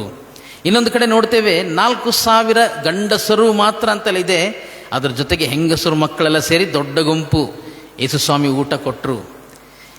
ಕೆಲವು ಜನರು ಆತನು ಊಟ ಕೊಡ್ತಾನೆ ಎಂಬುದಾಗಿ ಆತನ ಹಿಂದೆ ಬರ್ತಾ ಇದ್ರು. ಇದೇ ಜನರ ಗುಂಪು ಹಲವಾರು ದಿವಸಗಳು ಕಳೆದ ನಂತರ ನಾವು ನೋಡ್ತೇವೆ ಮತ್ತಾಯನ ಸುವಾರ್ತೆ 21ನೇ ಅಧ್ಯಾಯ 9ನೇ ವಾಕ್ಯಕ್ಕೆ ಬರುವಾಗ, ಯೇಸು ಸ್ವಾಮಿ ಅರಸನಂತೆ ಯೆರೂಸಲೇಮನ್ನು ಪ್ರವೇಶ ಮಾಡಿದಾಗ ಈ ಜನರ ಗುಂಪಿನವರು ಹೋಸನ್ನಾ ಹೋಸನ್ನಾ ಎಂಬುದಾಗಿ ಗಟ್ಟಿಯಾಗಿ ಕೂಗಿದರು. ಗಟ್ಟಿಯಾಗಿ ಕೂಗಿದಂಥ ಇದೇ ಜನರು ನಾವು ನೋಡ್ತೇವೆ ಮುಂದೆ ಕೆಲವು ದಿವಸಗಳಲ್ಲಿ ಆತನನ್ನು ಶಿಲುಬೆಗೆ ಹಾಕಿಸು ಎಂಬುದಾಗಿ ಇವರು ಕೂಗಿದರು. ಆತನನ್ನು ಶಿಲುಬೆಗೆ ಹಾಕಿಸು. ಇವರೆಲ್ಲ ಎದುರು ನೋಡ್ತಿದ್ದಂಥ ವ್ಯಕ್ತಿ ಯಾರಂತಂದರೆ ಒಬ್ಬ ದೊಡ್ಡ ಅರಸನು ಬಂದು ನಮ್ಮನ್ನು ರೋಮಾಯ ಸಾಮ್ರಾಜ್ಯದಿಂದ ಬಿಡುಗಡೆ ಮಾಡ್ತಾನೆ. ಆದರೆ ರೋಮಾಯ ಸಾಮ್ರಾಜ್ಯಕ್ಕಿಂತ ಭಯಂಕರವಾದಂಥ ಸೈತಾನನ ಸಾಮ್ರಾಜ್ಯದಿಂದ ಬಿಡಿಸಲಿಕ್ಕೆ ಬಂದಂಥ ಮೆಸ್ಸಿಯನ್ನು ಯೇಸು ಸ್ವಾಮಿಯಾಗಿದ್ದ. ಸೊ ಈ ಜನರ ಕೊನೆಯ ಸಂಗತಿ ಏನಾಯ್ತಂತಂದರೆ, ಮುಕ್ತಾಯ ಏನಾಯ್ತಂತಂದರೆ, ಮತ್ತಾಯನ ಸುವಾರ್ತೆ 27ನೇ ಅಧ್ಯಾಯ 20ನೇ ವಚನಕ್ಕೆ ಬರುವಾಗ, ಬರಬ್ಬನನ್ನು ಕೇಳಿಕೊಳ್ಳುವಂತೆ ಅವರೆಲ್ಲರೂ ಪ್ರಚೋದಿಸಲ್ಪಟ್ಟರು. ಈ ಜನರ ಗುಂಪಿಂದು ಇಷ್ಟೇ, ಬರಬ್ಬನನ್ನು ಬಿಟ್ಟುಕೊಡು ಎಂಬುದಾಗಿ ಒಂದೇ ಸ್ವರದಿಂದ ಅವರೆಲ್ಲ ಕೂಗಿದರು. ಇನ್ನು ಎರಡನೇ ಗುಂಪನ್ನು ನೋಡ್ತೇವೆ. ಇವರೆಲ್ಲ ಯೇಸುಸ್ವಾಮಿ ಹಿಂದೆ ಬಂದವರೇ. ಎರಡನೇ ಗುಂಪು ಯಾವುದಂತಂದರೆ ಲೂಕನ ಸುವಾರ್ತೆ 8ನೇ ಅಧ್ಯಾಯ 2 ಮತ್ತು 3 ವಚನಗಳಲ್ಲಿ ಹೀಗೆ ನೋಡ್ತೇವೆ. ಲೂಕನ ಸುವಾರ್ತೆ 8ನೇ ಅಧ್ಯಾಯ 2ರಿಂದ 3 ವಚನಗಳಲ್ಲಿ, ದೆವ್ವಗಳ ಕಾಟದಿಂದಲೂ ರೋಗಗಳಿಂದಲೂ ಗುಣ ಹೊಂದಿದ ಕೆಲವು ಹೆಂಗಸರು ಸಹ ಇದ್ದರು. ಈ ಹೆಂಗಸರು ಯಾರ್ಯಾರೆಂದರೆ, 7 ದೆವ್ವಗಳು ಬಿಟ್ಟು ಹೋಗಿದ್ದ ಮಗ್ದಲದವಳೆಂಬ ಮರಿಯಳು, ಹೆರೋದನ ಮನೆ ವಾರ್ತೆಯವನಾದ ಕೂಜನ ಹೆಂಡತಿ ಯೋಹಾನಳು, ಸೂಸನ್ನಳು, ಇನ್ನೂ ಬೇರೆ ಅನೇಕರು. ಇವರು ತಮ್ಮ ಆಸ್ತಿಯಿಂದ ಆತನಿಗೆ ಕೊಟ್ಟು ಉಪಚಾರ ಮಾಡುತ್ತಿದ್ದರು. ಒಂದು ಸ್ತ್ರೀಯರ ಗುಂಪು ಯೇಸುವನ್ನು ಹಿಂಬಾಲಿಸ್ತಾ ಇತ್ತು. ದೇವರ ವಾಕ್ಯ ಹೇಳ್ತದೆ, ಇವರು ತಮ್ಮಲ್ಲಿರುವಂಥ ಕೆಲವನ್ನ ಕೊಟ್ಟು ಯೇಸುವಿಗೆ ಉಪಚಾರ ಮಾಡ್ತಾ ಇದ್ರು. ಇವರ ಅಂತ್ಯವನ್ನು ನಾವು ನೋಡೋದಾಗಿದ್ದರೆ ಲೂಕನ ಸುವಾರ್ತೆ 23ನೇ ಅಧ್ಯಾಯ 49ನೇ ವಾಕ್ಯಕ್ಕೆ ಬರುವಾಗ, ಯೇಸು ಸ್ವಾಮಿ ಕ್ರೂಜೆ ಮೇಲೆ ನೇತಾಡ್ತಿರುವಾಗ ದೂರದಲ್ಲಿ ನಿಂತು ಈ ಸಂಗತಿಗಳನ್ನು ನೋಡುತ್ತಿದ್ದರು. ಯೇಸು ಸ್ವಾಮಿ ಸೇವೆ ಮಾಡುವಾಗ ಉಪಚಾರ ಮಾಡಿದರು, ಆದರೆ ಶಿಲುವೆ ಮೇಲಿರುವಾಗ ದೂರದಲ್ಲಿ ನಿಂತ್ಕೊಂಡು ಈ ಸಂಗತಿಗಳನ್ನು ನೋಡ್ತಾ ಇದ್ರು. ಇನ್ನೊಂದು ಗುಂಪು ಯೇಸು ಸ್ವಾಮಿಯನ್ನು ಯಾವಾಗಲೂ ಹಿಂಬಾಲಿಸ್ತಾ ಇದ್ರು. ಕೆಲವೊಮ್ಮೆ ಅನ್ವಾಂಟೆಡ್ ಗೆಸ್ಟ್ ಎಂದಾಗಿರ್ತೇವೆ, ಕರೆಯದೇ ಇದ್ದರೂ ಬರುವಂಥ ಅತಿಥಿಗಳು. ಇವ್ರು ಯಾರಂತಂದರೆ ಫರಿಸಾಯರು ಮತ್ತು ಶಾಸ್ತ್ರಿಗಳು. ಯೇಸು ಸ್ವಾಮಿ ಎಲ್ಲಿ ಹೋಗ್ತಾರೆ ಆತನ ಹಿಂಬಾಲ ಹೋಗ್ತಾ ಇದ್ರು. ಆದರೆ ಇವ್ರ ಕೆಲಸ ಏನಂತಂದರೆ ಬರೀ ಗುಣಗುಟ್ತಾ ಇದ್ರು. ಯೇಸು ಏನೇ ಮಾಡಿದ್ರು ಅದು ಗುಣಗುಟ್ಟುವಿಕೆ, ಪ್ರತಿಯೊಂದಕ್ಕೂ ಗುಣಗುಟ್ಟುವಿಕೆ. ಲೂಕನ ಸುವಾರ್ತೆ 6ನೇ ಅಧ್ಯಾಯ 2ನೇ ವಾಕ್ಯದಲ್ಲಿ ನೋಡ್ತೇವೆ, ಗುಣಗುಟ್ಟುವಂಥವರಾಗಿದ್ದರು. 5ನೇ ಅಧ್ಯಾಯ 30ನೇ ವಾಕ್ಯ. ಇವರು ಫರಿಸಾಯರು, ಶಾಸ್ತ್ರಿಗಳು.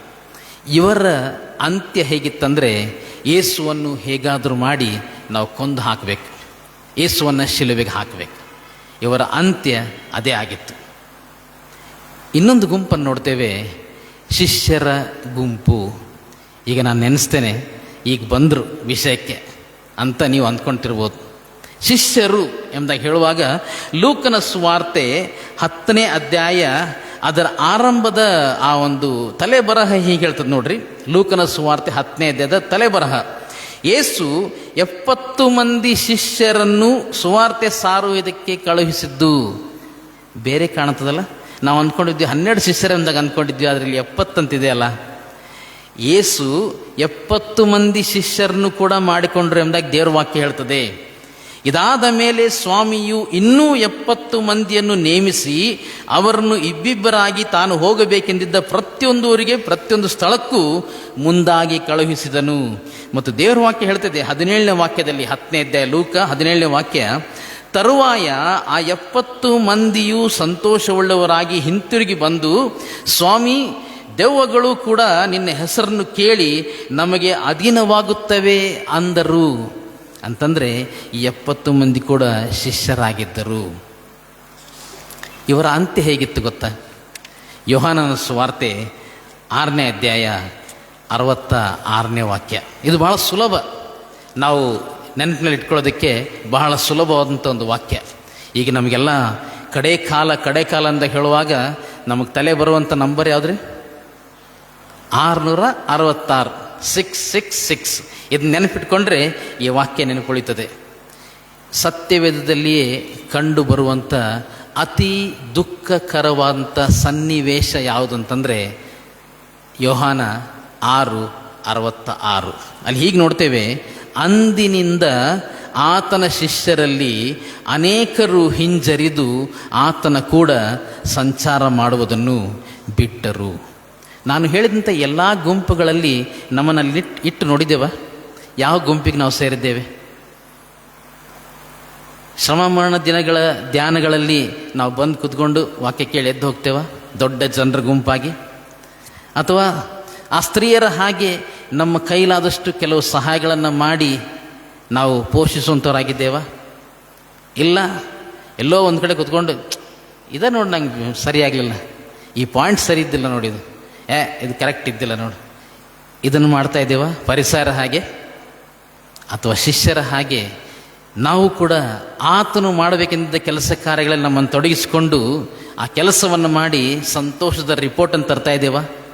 ಆದರೆ ಆ 70 ಮಂದಿಗಳಲ್ಲಿ ದುಃಖಕರ ಸಂಗತಿ ಏನಂತಂದರೆ, ಈ 6ನೇ ಅಧ್ಯಾಯ ಓದ್ಕೊಳ್ಳೋಣ ಮನೆಗೆ ಹೋದ್ಮೇಲೆ, ಯೋಹಾನ 6ನೇ ಅಧ್ಯಾಯ. ಯೇಸುಸ್ವಾಮಿ ಒಂದು ಬೋಧನೆಯನ್ನು ಕೊಡ್ತಾರೆ. ಆ ಬೋಧನೆ ಅವರಿಗೆ ಬಹಳ ಕಠಿಣವಾಗಿ ಕಾಣುತ್ತೆ ಎಂಬ ದೇವರ ವಾಕ್ಯ ಹೇಳ್ತದೆ. ಅಂದಿನಿಂದ ಯೇಸುವನ್ನು ಹಿಂಬಾಲಿಸುವುದನ್ನು ಬಿಟ್ಟುಬಿಟ್ರು. ಎಂಥ ದುಃಖಕರ ಸಂಗತಿ ಪ್ರಿಯರೇ. ಇವತ್ತು ನಾವು ಕೆಲವೊಂದು ತಿದ್ದುಪಾಟು ಬೋಧನೆಗಳು, ಕೆಲವೊಂದು ಕರೆಕ್ಷನ್ಸ್ ಮಾಡುವಾಗ ನಮಗದು ಲೈಕ್ ಆಗಲಿಲ್ಲ, ನಮಗಿದು ಹಿಡಿಸ್ಲಿಲ್ಲ ರೀ, ಬೇಡ ಇನ್ಮೇಲೆ ನಾನು ಬರೋದಿಲ್ಲ, ನಾನು ಚರ್ಚಿಗೆ ಬರೋದಿಲ್ಲ ಅಂತ ಹೇಳೋದಾಗಿದ್ದರೆ ನಾವು ಕೂಡ ಈ ಗುಂಪಿಗೆ ಸೇರಿದವರಾಗಿದ್ದೇವೆ. ಆ ಮುಂದಿನ ವಾಕ್ಯ ಹೇಳ್ತದೆ,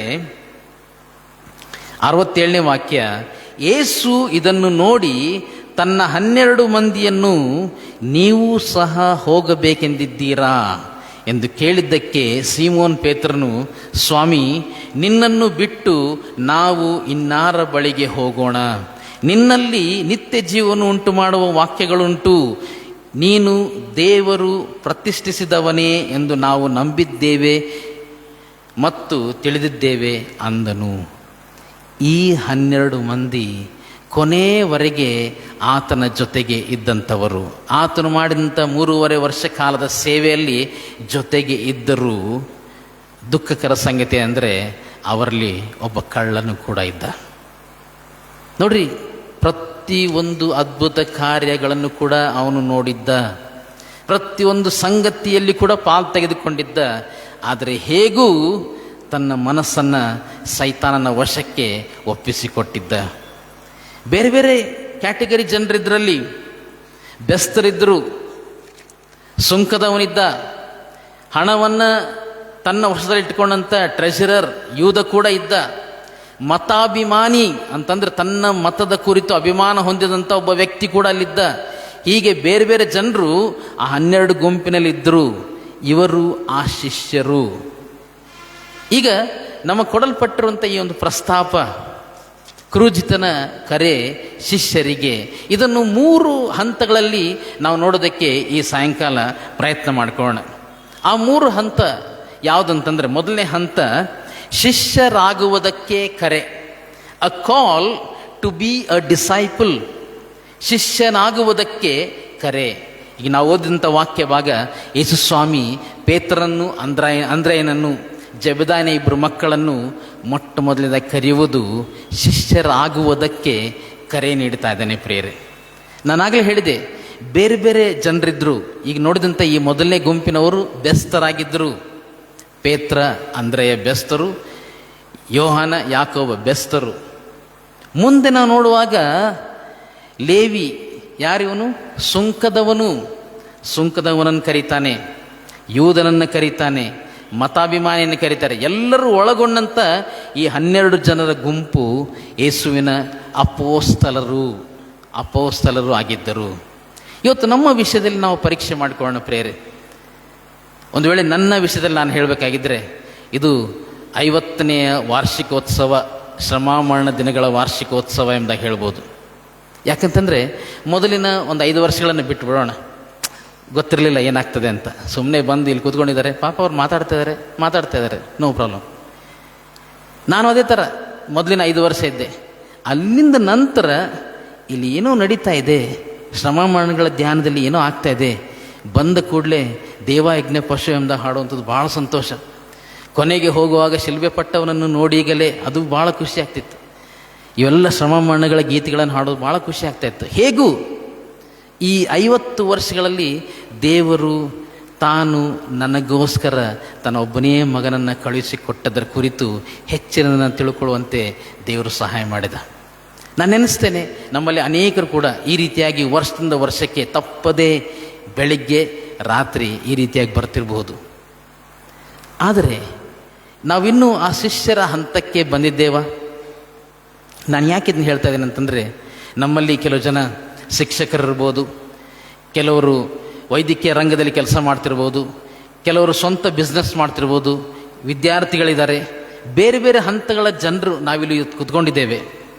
ದೇವರು ನಮ್ಮನ್ನು ಎಲ್ಲಿ ಇರಿಸಿದ್ದಾನೆ, ನಾವು ಆತನನ್ನು ಎಷ್ಟು ಪ್ರತಿನಿಧಿಸಿದ್ದೇವೆ ಪ್ರಶ್ನೆ ಮಾಡಿಕೊಳ್ಳುವಂಥ ಸಮಯ ಪ್ರಿಯರೇ. ದೇವರು ಯೇಸು ಸ್ವಾಮಿ ತನ್ನನ್ನು ಪ್ರತಿನಿಧಿಸುವಂತೆ ಇಬ್ಬಿಬ್ಬರಾಗಿ ಶಿಷ್ಯರನ್ನು ಕಳುಹಿಸಿಕೊಡ್ತಾ ಇದ್ದಾನೆ. ತಾನು ಮಾಡಬೇಕೆಂದಿದ್ದ ಕೆಲಸಕ್ಕೋಸ್ಕರ ಅವ್ರನ್ನು ಮುಂದಾಗಿ ಕಳುಹಿಸಿದ. ಇವತ್ತು ಅದೇ ಕೆಲಸವನ್ನು ನಮ್ಮ ಮೂಲಕ ಆತನು ಮಾಡ್ತಾ ಇದ್ದಾನೆ. ನಾವು ಆತನನ್ನು ಹೇಗೆ ಪ್ರತಿನಿಧಿಸ್ತಾ ಇದ್ದೇವೆ? ಇವತ್ತು ನಮ್ಮನ್ನು ನಾವಿರುವಂಥ ಸ್ಥಳದಲ್ಲಿ ಗುರುತಿಸ್ತಾರ? ಮಿಷನ್ ಕಾಂಪೌಂಡಲ್ಲಿ ಇದ್ದೇವೆ, ಪರವಾಗಿಲ್ಲ. ಇದೇ ನಾವು ಹೊರಗಡೆ ಮಿಷನ್ ಕಾಂಪೌಂಡ್ ಬಿಟ್ಟು ಹೊರಗಡೆ ಇದ್ದರೆ ಜನರು ನಮ್ಮನ್ನು ಏನಂತ ಗುರುತಿಸ್ತಾರೆ? ಯೋಚನೆ ಮಾಡ್ಕೋಣ. ನಮ್ಮ ಕೆಲಸದ ಸ್ಥಳದಲ್ಲಿ ನಮ್ಮನ್ನು ಏನಂತ ಗುರುತಿಸ್ತಾರೆ? ಒಂದು ವೇಳೆ ನಾವು ವೈದ್ಯಕೀಯ ರಂಗದಲ್ಲಿರುವಾಗ ನಾವು ಸಲ್ಲಿಸ್ತಿರುವಂಥ ಸೇವೆ ನಿಮಿತ್ತ ಜನರ ನಮ್ಮನ್ನು ಏನಂತ ಗುರುತಿಸ್ತಾರೆ? ಶಿಕ್ಷಕರಾಗಿರುವಂಥ ನಾವು ಮಾಡುವಂಥ ಪಾಠಗಳ ಒಂದು ಶೈಲಿಯಿಂದ ಜನರ ನಮ್ಮನ್ನು ಏನಂತ ಗುರುತಿಸ್ತಾರೆ? ನಮ್ಮ ಸ್ವಂತ ಬಿಸ್ನೆಸ್ಸಲ್ಲಿ ಇರುವಂಥವರು ಯಾವ ರೀತಿಯಲ್ಲಿ ವ್ಯವಹರಿಸ್ತೇವೆ ಅದನ್ನು ನೋಡಿ ಜನರು ಏನಂತ ಗುರುತಿಸ್ತಾರೆ? ಯೂದನಂತ ಗುರುತಿಸ್ತಾರ, ಅಥವಾ ಪೇತ್ರನಂತ ಗುರುತಿಸ್ತಾರ, ಯೋಹಾನಂತ ಗುರುತಿಸ್ತಾರ? ಯೋಚನೆ ಮಾಡ್ಕೊಳ್ಳುವಂಥ ಸಮಯ ಪ್ರಿಯರೇ. ಇನ್ನೂ ಹೆಚ್ಚು ದಿವಸಗಳು ಉಳಿದಿಲ್ಲ. ಕಡೆಯ ದಿವಸಗಳ ಎಲ್ಲ ಸಂಗತಿಗಳು ಇವತ್ತು ನಮ್ಮ ಕಣ್ಣು ಮುಂದೆ ನೆರವೇರ್ತಾ ಇದೆ. ಇರಾನ್ ಅಧ್ಯಕ್ಷನನ್ನು ಕೊಂದು ಹಾಕಿದ್ದಾರೆ. ಯೋಚನೆ ಮಾಡ್ಕೊಳ್ಳೋಣ, ಎಷ್ಟು ಸಮೀಪವಾಗಿದೆ ಕ್ರಿಸ್ತನ ಎರಡನೇ ಬರೋಣ.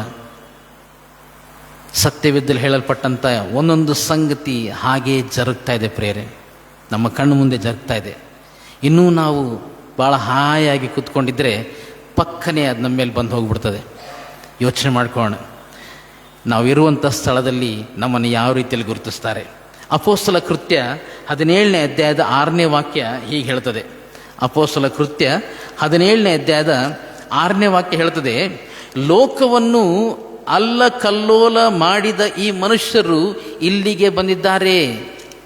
ಪೌಲನನ್ನು ಮತ್ತು ಅವರನ್ನು ನೋಡಿ ಜನರು ಅಲ್ಲಿ ಹೇಳ್ತಾ ಇದ್ದಾರೆ, ಲೋಕವನ್ನು ಅಲ್ಲಕಲ್ಲೋಲ ಮಾಡಿದಂಥವರು. ಇವತ್ತು ನಾವು ಹಾಗಿದ್ದೇವಾ? ಒಂದು ವೇಳೆ ಜರ್ಮನ್ ದವಾಖಾನೆಯಲ್ಲಿ ಈಗ ಹೋದರೆ ಹಳೆಯ ಸ್ಟಾಫ್ ಯಾರಾದರೂ ಕೃಪಾ ಸಿಸ್ಟರ್ ಮಗ ಅಂತ ನಾನು ಗುರುತಿಸ್ಬೋದು, ಅಥವಾ ಚಾರ್ಲಣ್ಣವ್ರ ಮಗ ಅಂತ ಗುರುತಿಸ್ಬೋದು. ಆದರೆ ಅದಕ್ಕಿಂತ ಹೆಚ್ಚಾಗಿ ನಾನು ಪ್ರಾರ್ಥನೆ ಮಾಡೋದು ಅಂತಂದರೆ, ಪೌಲನನ್ನು ಗುರುತಿಸಿದ ಹಾಗೆ ಇವತ್ತು ನಾವೆಲ್ಲರೂ ಹೊರಗಡೆ ಹೋಗುವಾಗ ಲೋಕವನ್ನು ಅಲ್ಲಕಲ್ಲೋಲ ಮಾಡಿದವರು ಎಂಬುದಾಗಿ ಗುರುತಿಸೋದು ಭಾಳ ಅವಶ್ಯವಾಗಿದೆ ಪ್ರಿಯರೇ. ನಮ್ಮನ್ನು ಪರೀಕ್ಷೆ ಮಾಡ್ಕೊಳ್ಳೋಣ.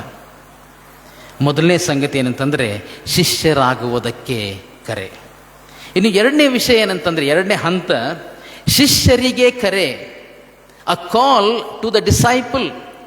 ಇದು ಬಹಳ ವಿಸ್ತಾರವಾದಂಥ ಸಂಗತಿ. ಇವತ್ತು ನಾವು ವೈಯಕ್ತಿಕವಾಗಿ ನಮ್ಮನ್ನು ಪರೀಕ್ಷೆ ಮಾಡಿಕೊಳ್ಳದೆ ಹೋದರೆ ನಮ್ಮ ಪಾಪದ ಹೊಣೆ ನಮ್ಮ ಮೇಲಿರ್ತದೆ ಪ್ರಿಯರೇ. ಇವತ್ತು ನಾವು ಲೋಕದಲ್ಲಿ ನೋಡುವಾಗ ದೇವರ ಸೇವಕರು, ಸೇವೆಯಲ್ಲಿರುವಂಥವರು ಎಂಬ ಹೇಳಿಸ್ಕೊಳ್ಳುವಂಥ ಅನೇಕರು ಇವತ್ತು ಬಿದ್ದು ಹೋಗಿಬಿಟ್ಟಿದ್ದಾರೆ. ಅನೇಕರು ಇವತ್ತು ಪಾಪಮಯ ಸ್ಥಿತಿಯಲ್ಲಿ ಮುಂದುವರಿತಾ ಇದ್ದಾರೆ. ಆದರೆ ಜನರಿಗೆ ಕಣ್ಣಿನ ಮೇಲೆ ಒಂದು ಮಸಿಯನ್ನು ಬೆಳ್ಕೊಂಡು ಹೋಗ್ತಾ ಇದ್ದಾರೆ. ಇತ್ತೀಚೆಗಷ್ಟೇ ದೊಡ್ಡ ವರ್ಷಿಪ್ ಲೀಡರ್ ಪಾಸ್ಟರ್ ತನ್ನ ಹೆಂಡತಿಯನ್ನು ಶೂಟ್ ಮಾಡಿ ಜೈಲಿನಲ್ಲಿದ್ದಾನೆ ಪ್ರಿಯರೇ. ಯೋಚನೆ ಮಾಡ್ಕೊಳ್ಳೋಣ, ಭಯಂಕರ ಸ್ಥಿತಿಗಳು ಲೋಕದಲ್ಲಿ ನಡೀತಾ ಇದೆ. ಶಿಷ್ಯರಿಗೆ ಕರೆ. ಮತ್ತಾಯನ ಸುವಾರ್ತೆ 5ನೇ ಅಧ್ಯಾಯ 1-2 ವಾಕ್ಯಗಳಲ್ಲಿ ನಾವು ಹೀಗೆ ನೋಡ್ತೇವೆ. ಮತ್ತಾಯ 5 ಮೊದಲಿನ 2 ವಾಕ್ಯಗಳಲ್ಲಿ, ಆತನು ಆ ಜನರ ಗುಂಪುಗಳನ್ನು ಕಂಡು ಬೆಟ್ಟವನ್ನೇರಿ ಕೂತುಕೊಂಡ ತರುವಾಯ, ಜನರ ಗುಂಪನ್ನು ಕಂಡು ಬೆಟ್ಟವನ್ನೇರಿ ಕೂತುಕೊಂಡ ತರುವಾಯ ಆತನ ಶಿಷ್ಯರು ಆತನ ಬಳಿಗೆ ಬಂದರು. ಆತನು ಅವರಿಗೆ, ಅಂದರೆ ಶಿಷ್ಯರಿಗೆ ಮಾತ್ರ ಉಪದೇಶ ಮಾಡಿ ಹೇಳಿದ್ದೇನೆಂದರೆ, ಪರ್ವತ ಪ್ರಸಂಗ ನಮಗೆಲ್ಲ ಚೆನ್ನಾಗಿ ಗೊತ್ತಿದೆ. 5ನೇ ಅಧ್ಯಾಯದಿಂದ ಹಿಡಿದು 7ನೇ ಅಧ್ಯಾಯದ ಕೊನೆಯವರೆಗೆ ಪರ್ವತದ ಪ್ರಸಂಗ ಶಿಷ್ಯರಿಗೆ ಯೇಸುಸ್ವಾಮಿ ಕೊಟ್ಟಂಥ ಕರೆಯಾಗಿದೆ, ನಾವು ಪಾಲಿಸಬೇಕಾದಂಥ ಕರೆಯಾಗಿದೆ. ಇವತ್ತು ಹುಟ್ಟು ಕ್ರೈಸ್ತರಾದಂಥ ನಾವು, ಜನ್ಮತಃ ಕ್ರೈಸ್ತರಾದಂಥ ನಾವು, ವರ್ಷದಿಂದ ವರ್ಷಕ್ಕೆ ಸಾಂಪ್ರದಾಯಿಕವಾಗಿ ಈ ರೀತಿಯಾಗಿ ಶ್ರಮ ಮರಣಗಳ ಧ್ಯಾನವನ್ನು ಆಚರಿಸುವಂಥ ನಾವು, ಕ್ರಮವಾಗಿ ಎಲ್ಲವನ್ನು ಮಾಡ್ತಿರುವಂಥ ನಾವು, ಇದರ ಮೂಲಕ ಈ ಕರೆಗಳನ್ನು ಸ್ವೀಕಾರ ಮಾಡಿಕೊಳ್ಳುವಂಥ ಸಮಯಕ್ಕೆ ದೇವರು ನಮ್ಮನ್ನು ತಂದಿದ್ದಾನೆ. ಮತ್ತಾಯನ ಸುವಾರ್ತೆ 5ನೇ ಅಧ್ಯಾಯ 21ನೇ ವಾಕ್ಯದಲ್ಲಿ ಹೀಗೆ ಹೇಳ್ತದೆ, ನರಹತ್ಯೆ ಮಾಡಬಾರದು, ನರಹತ್ಯೆ ಮಾಡುವವನು ನ್ಯಾಯ ವಿಚಾರಣೆಗೆ ಗುರಿಯಾಗುವನೆಂದು ಹಿರಿಯರಿಗೆ ಹೇಳಿಯದೆ ಎಂದು ಕೇಳಿದ್ದಿರಷ್ಟೇ. ಆದರೆ ನಾನು ನಿಮಗೆ ಹೇಳುವುದೇನೆಂದರೆ, ಯೇಸು ಸ್ವಾಮಿ ಕೊಡುವಂಥ ಕರೆ ನೋಡ್ರಿ, ತನ್ನ ಸಹೋದರನ ಮೇಲೆ ಸಿಟ್ಟುಗೊಳ್ಳುವ ಪ್ರತಿ ಮನುಷ್ಯನು ನ್ಯಾಯ ವಿಚಾರಣೆಗೆ ಗುರಿಯಾಗುವನು ಅಂತಂದರೆ, ನಮ್ಮ ಕೋಪದಿಂದ ಇವತ್ತು ನಾವು ನನ್ನ ಸಹೋದರನ ಸಹೋದರಿಯರನ್ನ ಕೊಂದು ಹಾಕ್ತಾ ಇದ್ದೇವೆ. ಯೇಸುಸ್ವಾಮಿ ಕೊಡುವಂಥ ಕರೆ ಏನಂತಂದರೆ, ಇದನ್ನು ಬಿಟ್ಟು ಆಚೆ ಬಾ. ನಿನ್ನ ಮಾತುಗಳಿಂದ ಜನರನ್ನು ಕೊಲ್ಲಬೇಡ, ನಿನ್ನ ನೋಟದಿಂದ ಜನರನ್ನು ಕೊಲ್ಲಬೇಡ. ನೀನು ಕೊಡುವಂಥ ಒಂದು ಲುಕ್, ನಾನು ಒಂದು ಲುಕ್ ಕೊಟ್ಟರೆ ಸಾಕು ನಡಿಗೆ ಹೋಗ್ತಾರೆ. ಎಷ್ಟು ಜನ ಹೇಳಿದ್ದೇವೆ ನಾವು. ಇವತ್ತು ನಮ್ಮನ್ನು ಪರೀಕ್ಷೆ ಮಾಡ್ಕೋಣ. ಯೇಸುಸ್ವಾಮಿ ಕೊಡುವಂಥ ಕರೆ 27-28 ವಾಕ್ಯಗಳಲ್ಲಿ, ವ್ಯಭಿಚಾರ ಮಾಡಬಾರದೆಂದು ಹೇಳಿದೆ ಎಂಬುದಾಗಿ ನೀವು ಕೇಳಿದ್ದೀರಷ್ಟೇ. ಆದರೆ ನಾನು ನಿಮಗೆ ಹೇಳುವುದೇನೆಂದರೆ, ಪರಸ್ತ್ರೀಯನ್ನು ನೋಡಿ ಮೋಹಿಸುವ ಪ್ರತಿ ಮನುಷ್ಯನು ಆಗಲೇ ತನ್ನ ಮನಸ್ಸಿನಲ್ಲಿ ಆಕೆ ಕೂಡ ವ್ಯಭಿಚಾರ ಮಾಡಿದವನಾದನು. ಬರೀ ಗಂಡಸಿಗೆ ಹೇಳಿಲ್ಲ, ಇದನ್ನು ಇನ್ನೊಂದು ರೀತಿಯಲ್ಲಿ ನೋಡಿದರೆ ಹೆಂಗಸರು ಕೂಡ ಅದರಲ್ಲಿ ಸೇರಿಸಲ್ಪಟ್ಟಿದೆ. ಪ್ರತಿಯೊಬ್ಬರು ಅವಮಾನದಿಂದ ತಲೆ ತಗ್ಗಿಸಬೇಕಾದಂಥ ಒಂದು ವಿಷಯ. ಬೇರೆಯವ್ರನ್ನ ಬೇಡರಿ, ನಾವು ನೋಡುವಂಥ ಸೀರಿಯಲ್ಸ್ಗಳು, ನಾವು ನೋಡುವಂಥ ಮೂವೀಸ್, ಎಷ್ಟು ಸಾರಿ ಅಲ್ಲಿ ಬರುವಂಥ ಜನರನ್ನು ನಮ್ಮ ಮನಸ್ಸಿನಲ್ಲಿ ನಾವು ಇಷ್ಟಪಟ್ಟಿದ್ದೇವೆ. ಅದನ್ನು ಬೇಡ. ಇವತ್ತು ಆನ್ಲೈನ್ ನಾವು ನೋಡುವಂಥ ಕೆಲವೊಂದು ಇಂಗ್ಲೀಷ್ ಸಭೆಗಳು, ಆ ವರ್ಷಿಪ್ ಟೀಮ್ಗಳನ್ನು ನೋಡುವಾಗ ಅಲ್ಲಿ ಸುಂದರವಾಗಿ ಕಾಣುವಂಥವ್ರನ್ನ ನೋಡಿ ಎಷ್ಟು ಸಾರಿ ನಾವು ಇಷ್ಟಪಟ್ಟಿದ್ದೇವೆ. ಯೇಸುಸ್ವಾಮಿ ಕೊಡುವಂಥ ಕರೆ ಏನಂತಂದರೆ, ಅಲ್ಲಿಂದ ಹೊರಗಡೆ ಬಾ. ಕಡೇ ದಿವಸಗಳಲ್ಲಿ ನಾವಿದ್ದೇವೆ ಪ್ರಿಯರೇ, ಇದು ನಮಗೆ ಎಚ್ಚರಿಕೆ ಆಗಿರಲಿ. 31-32 ವಚನಗಳಲ್ಲಿ ಹೀಗೆ ಹೇಳ್ತಾನೆ ಯೇಸುಸ್ವಾಮಿ, ಇದಲ್ಲದೆ ತನ್ನ ಹೆಂಡತಿಯನ್ನು ಬಿಟ್ಟು ಬಿಡುವವನು ಆಕೆಗೆ ತ್ಯಾಗ ಪತ್ರವನ್ನು ಕೊಡತಕ್ಕದೆಂದು ಹೇಳಿದೆ ಅಷ್ಟೇ. ಆದರೆ ನಾನು ನಿಮಗೆ ಹೇಳುವುದೇನೆಂದರೆ, ಆಧಾರದ ಕಾರಣದಿಂದಲ್ಲದೆ ತನ್ನ ಹೆಂಡತಿಯನ್ನು ಬಿಟ್ಟು ಬಿಡುವವನು ಅವಳು ವ್ಯಭಿಚಾರ ಮಾಡುವುದಕ್ಕೆ ಕಾರಣನಾಗುತ್ತಾನೆ, ಮತ್ತು ಗಂಡ ಬಿಟ್ಟವಳನ್ನು ಮದುವೆ ಮಾಡಿಕೊಳ್ಳುವವನು ವ್ಯಭಿಚಾರ ಮಾಡಿದವನಾಗಿದ್ದಾನೆ. ಎಷ್ಟು ಅಸಹ್ಯವಾಗಿದೆ ಪ್ರಿಯರೇ. ಇವತ್ತು ಎಷ್ಟೊಂದು ಜನ ಸೇವೆಯಲ್ಲಿ ಇರುವಂಥವ್ರನ್ನ ನಾವು ಇಂಥ ಒಂದು ಸಂಗತಿಯಲ್ಲಿ ನೋಡ್ತಾ ಇದ್ದೇವೆ. ದುಃಖಕರ ಸ್ಥಿತಿಯಲ್ಲಿ ನಾವು ದಾಟಿ ಹೋಗ್ತಾ ಇದ್ದೇವೆ. ಯೇಸುಸ್ವಾಮಿ ಕೊಡುವಂಥ ಕರೆ ಏನಂತಂದರೆ, ಅದು ವ್ಯಭಿಚಾರ. ಅದನ್ನು ಬಿಟ್ಟು ಹೊರಗೆ ಬಾ. 43-45 ವಚನಗಳಲ್ಲಿ, ನಿನ್ನ ನೆರೆಯವನನ್ನು ಪ್ರೀತಿಸಿ ನಿನ್ನ ವೈರಿಯನ್ನು ಹಗೆ ಮಾಡಬೇಕೆಂದು ಹೇಳಿದೆ ಎಂಬುದಾಗಿ ಕೇಳಿದ್ದಿರಷ್ಟೇ. ಆದರೆ ನಾನು ನಿಮಗೆ ಹೇಳುವುದೇನೆಂದರೆ, ನಿಮ್ಮ ವೈರಿಗಳನ್ನು ಪ್ರೀತಿಸಿರಿ. ಯೇಸುಸ್ವಾಮಿ ಕೊಡುವಂಥ ಕರೆ, ನಿಮ್ಮ ವೈರಿಗಳನ್ನು ಪ್ರೀತಿಸಿರಿ, ನಿಮ್ಮನ್ನು ಹಿಂಸೆ ಪಡಿಸುವವರಿಗೋಸ್ಕರ ದೇವರನ್ನು ಪ್ರಾರ್ಥಿಸಿರಿ. ಹೀಗೆ ಮಾಡಿದರೆ ನೀವು ಪರಲೋಕದಲ್ಲಿರುವ ನಿಮ್ಮ ತಂದೆಗೆ ಮಕ್ಕಳಾಗುವಿರಿ. ಅದನ್ನು ಬಿಟ್ಟು ಬಿಡ್ತೇವೆ ನೋಡ್ರಿ. ಎಂಥ ಒಂದು ಶ್ರೇಷ್ಠ ಸೌಭಾಗ್ಯ ದೇವರು ನಮ್ಗೆ ಕೊಟ್ಟಿದ್ದಾನೆ.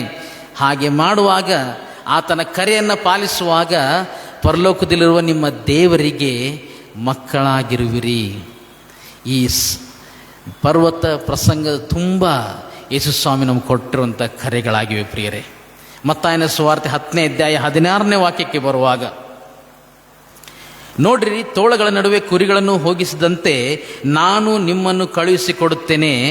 ಆದದರಿಂದ ಸರ್ಪಗಳಂತೆ ಜಾಣರು, ಪಾರಿವಾಳಗಳಂತೆ ನಿಷ್ಕಪಟಿಗಳು ಆಗಿರ್ರಿ. ಎಂಥ ಒಂದು ಕರೆ ಕೊಡ್ತಾ ಇದ್ದಾರೆ ಶಿಷ್ಯರಿಗೆ. ಸರ್ಪಗಳಂತೆ ಜಾಣರು, ಪಾರಿವಾಳಗಳಂತೆ ನಿಷ್ಕಪಟಿಗಳು ಆಗಿರ್ರಿ. ಇದೊಂದು ಕಾಂಬಿನೇಷನ್. ಕೆಲವರು ನಮ್ಮಲ್ಲಿ ಹೇಗಿರ್ತೇವೆ ಅಂತಂದರೆ, ಸರ್ಪಗಳಂತೆ ಜಾಣರಾಗಿರ್ತೇವೆ, ಪಾರಿವಾಳಗಳಂತೆ ನಿಷ್ಕಪಟಿಗಳಾಗಿರುವುದಿಲ್ಲ, ಭಯಂಕರ ಕಪಟಿಗಳಾಗಿರ್ತೇವೆ. ಇಲ್ಲ, ಪಾರಿವಾಳಗಳಂತೆ ನಿಷ್ಕಪಟಿಗಳಾಗಿರಬಹುದು, ಆದರೆ ಜಾಣರಾಗಿರುವುದಿಲ್ಲ. ಯೇಸುಸ್ವಾಮಿ ಹೇಳಿದಂಥ ಕರೆ ಏನಂತಂದರೆ, ಇದು ಒಂದೇ ನಾಣ್ಯದ ಎರಡು ಮುಖಗಳು. ಅದನ್ನು ಬಿಟ್ಟು ಇದು ಇರಲಿಕ್ಕಾಗೋದಿಲ್ಲ, ಇದನ್ನು ಬಿಟ್ಟು ಅದು ಇರಲಿಕ್ಕಾಗೋದಿಲ್ಲ. ನೇರವಾಗಿ ಕೊಟ್ಟಿರುವಂಥ ಒಂದು ಕರೆ. 11ನೇ ಅಧ್ಯಾಯ 28ರಿಂದ 30 ವಾಕ್ಯಗಳಲ್ಲಿ ನೋಡ್ತೇವೆ.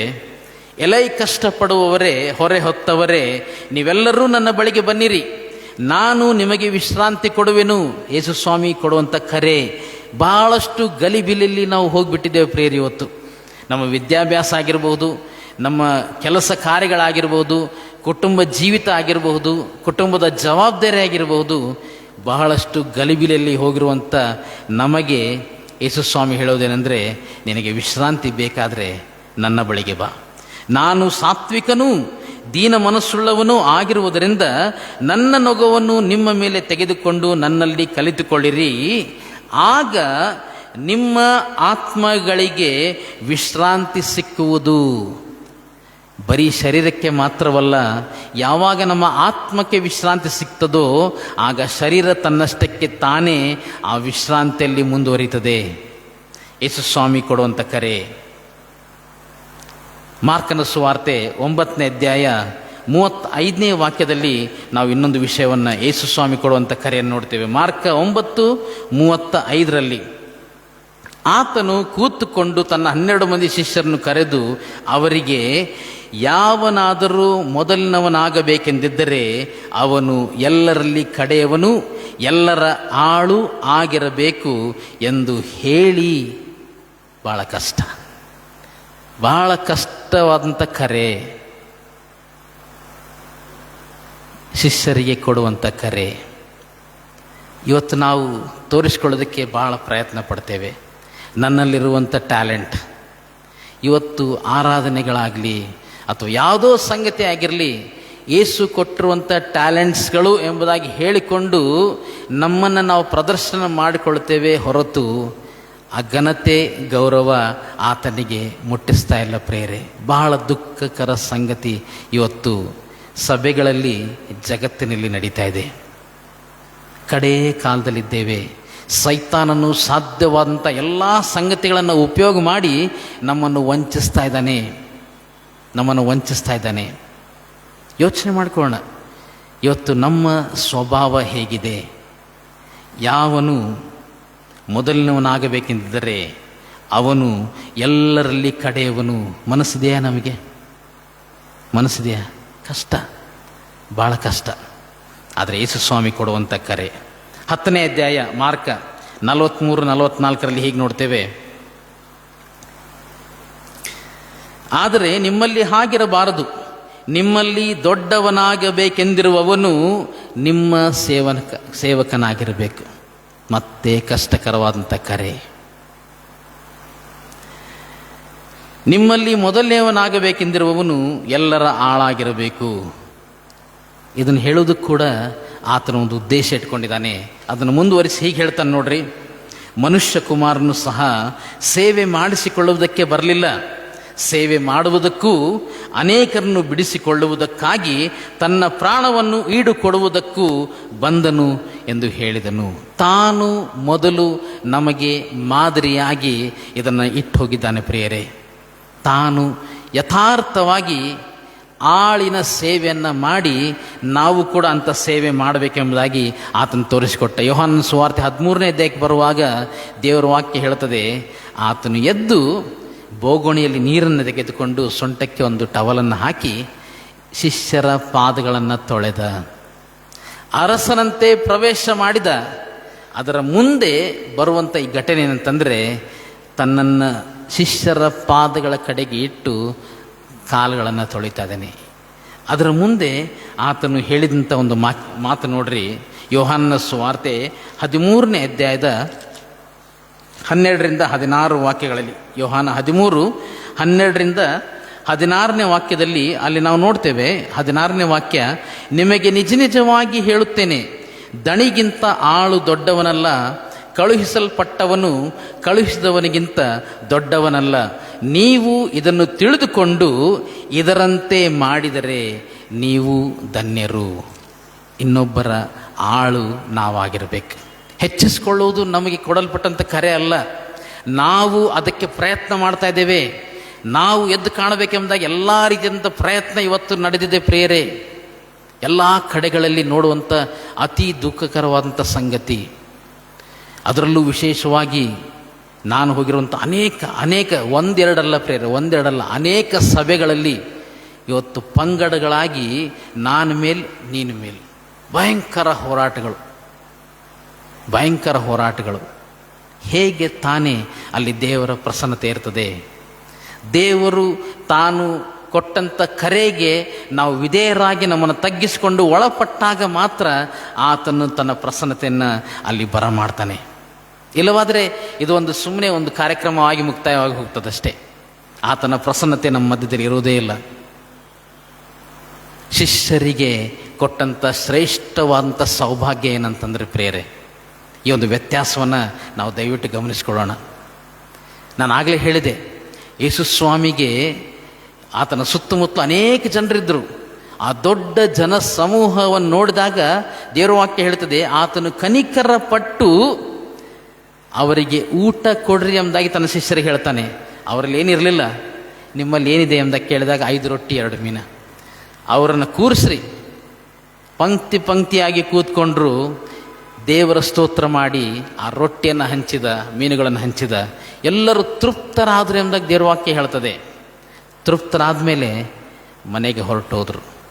ಆದರೆ ಶಿಷ್ಯರಿಗೆ ಕೊಡಲ್ಪಟ್ಟಂಥ ಶ್ರೇಷ್ಠ ಸೌಭಾಗ್ಯ ಏನಂತಂದರೆ, ಮತ್ತಾಯನ ಸುವಾರ್ತೆ 26-29 ವಚನಗಳಲ್ಲಿ, ಮಾರ್ಕನ ಸುವಾರ್ತೆ 14ನೇ ಅಧ್ಯಾಯ 22-25 ವಚನಗಳಲ್ಲಿ, ಲೂಕನ ಸುವಾರ್ತೆ 22ನೇ ಅಧ್ಯಾಯ 16-20 ವಚನಗಳಲ್ಲಿ, ಮತ್ತು ಯೋಹಾನನ ಸುವಾರ್ತೆ 13ನೇ ಅಧ್ಯಾಯ 4 ಸುವಾರ್ತೆಗಳಲ್ಲಿ ಬರೆಯಲ್ಪಟ್ಟಂಥ ಶ್ರೇಷ್ಠವಾದಂಥ ಸಂಗತಿ ಏನೆಂದರೆ ಕರ್ತನ ಪವಿತ್ರ ಭೋಜನ. ಇವತ್ತು ಬೆಳಗ್ಗೆ ನಾವೆಲ್ಲರೂ ಅದರಲ್ಲಿ ಪಾಲು ತೆಗೆದುಕೊಂಡಿದ್ದೇವೆ. ಆದರೆ ಯೇಸುಸ್ವಾಮಿ ಶ್ರೇಷ್ಠವಾದಂಥ ಕರೆಯೊಂದಿಗೆ ಅದನ್ನು ನಮಗೆ ನೀಡಿದ್ದಾನೆ. ಜನರ ಗುಂಪಿಗೆ ರೊಟ್ಟಿ ಮೀನನ್ನು ಕೊಟ್ಟು ಅವರು ತೃಪ್ತರಾಗಿ ಹೊರಟೋದ್ರು.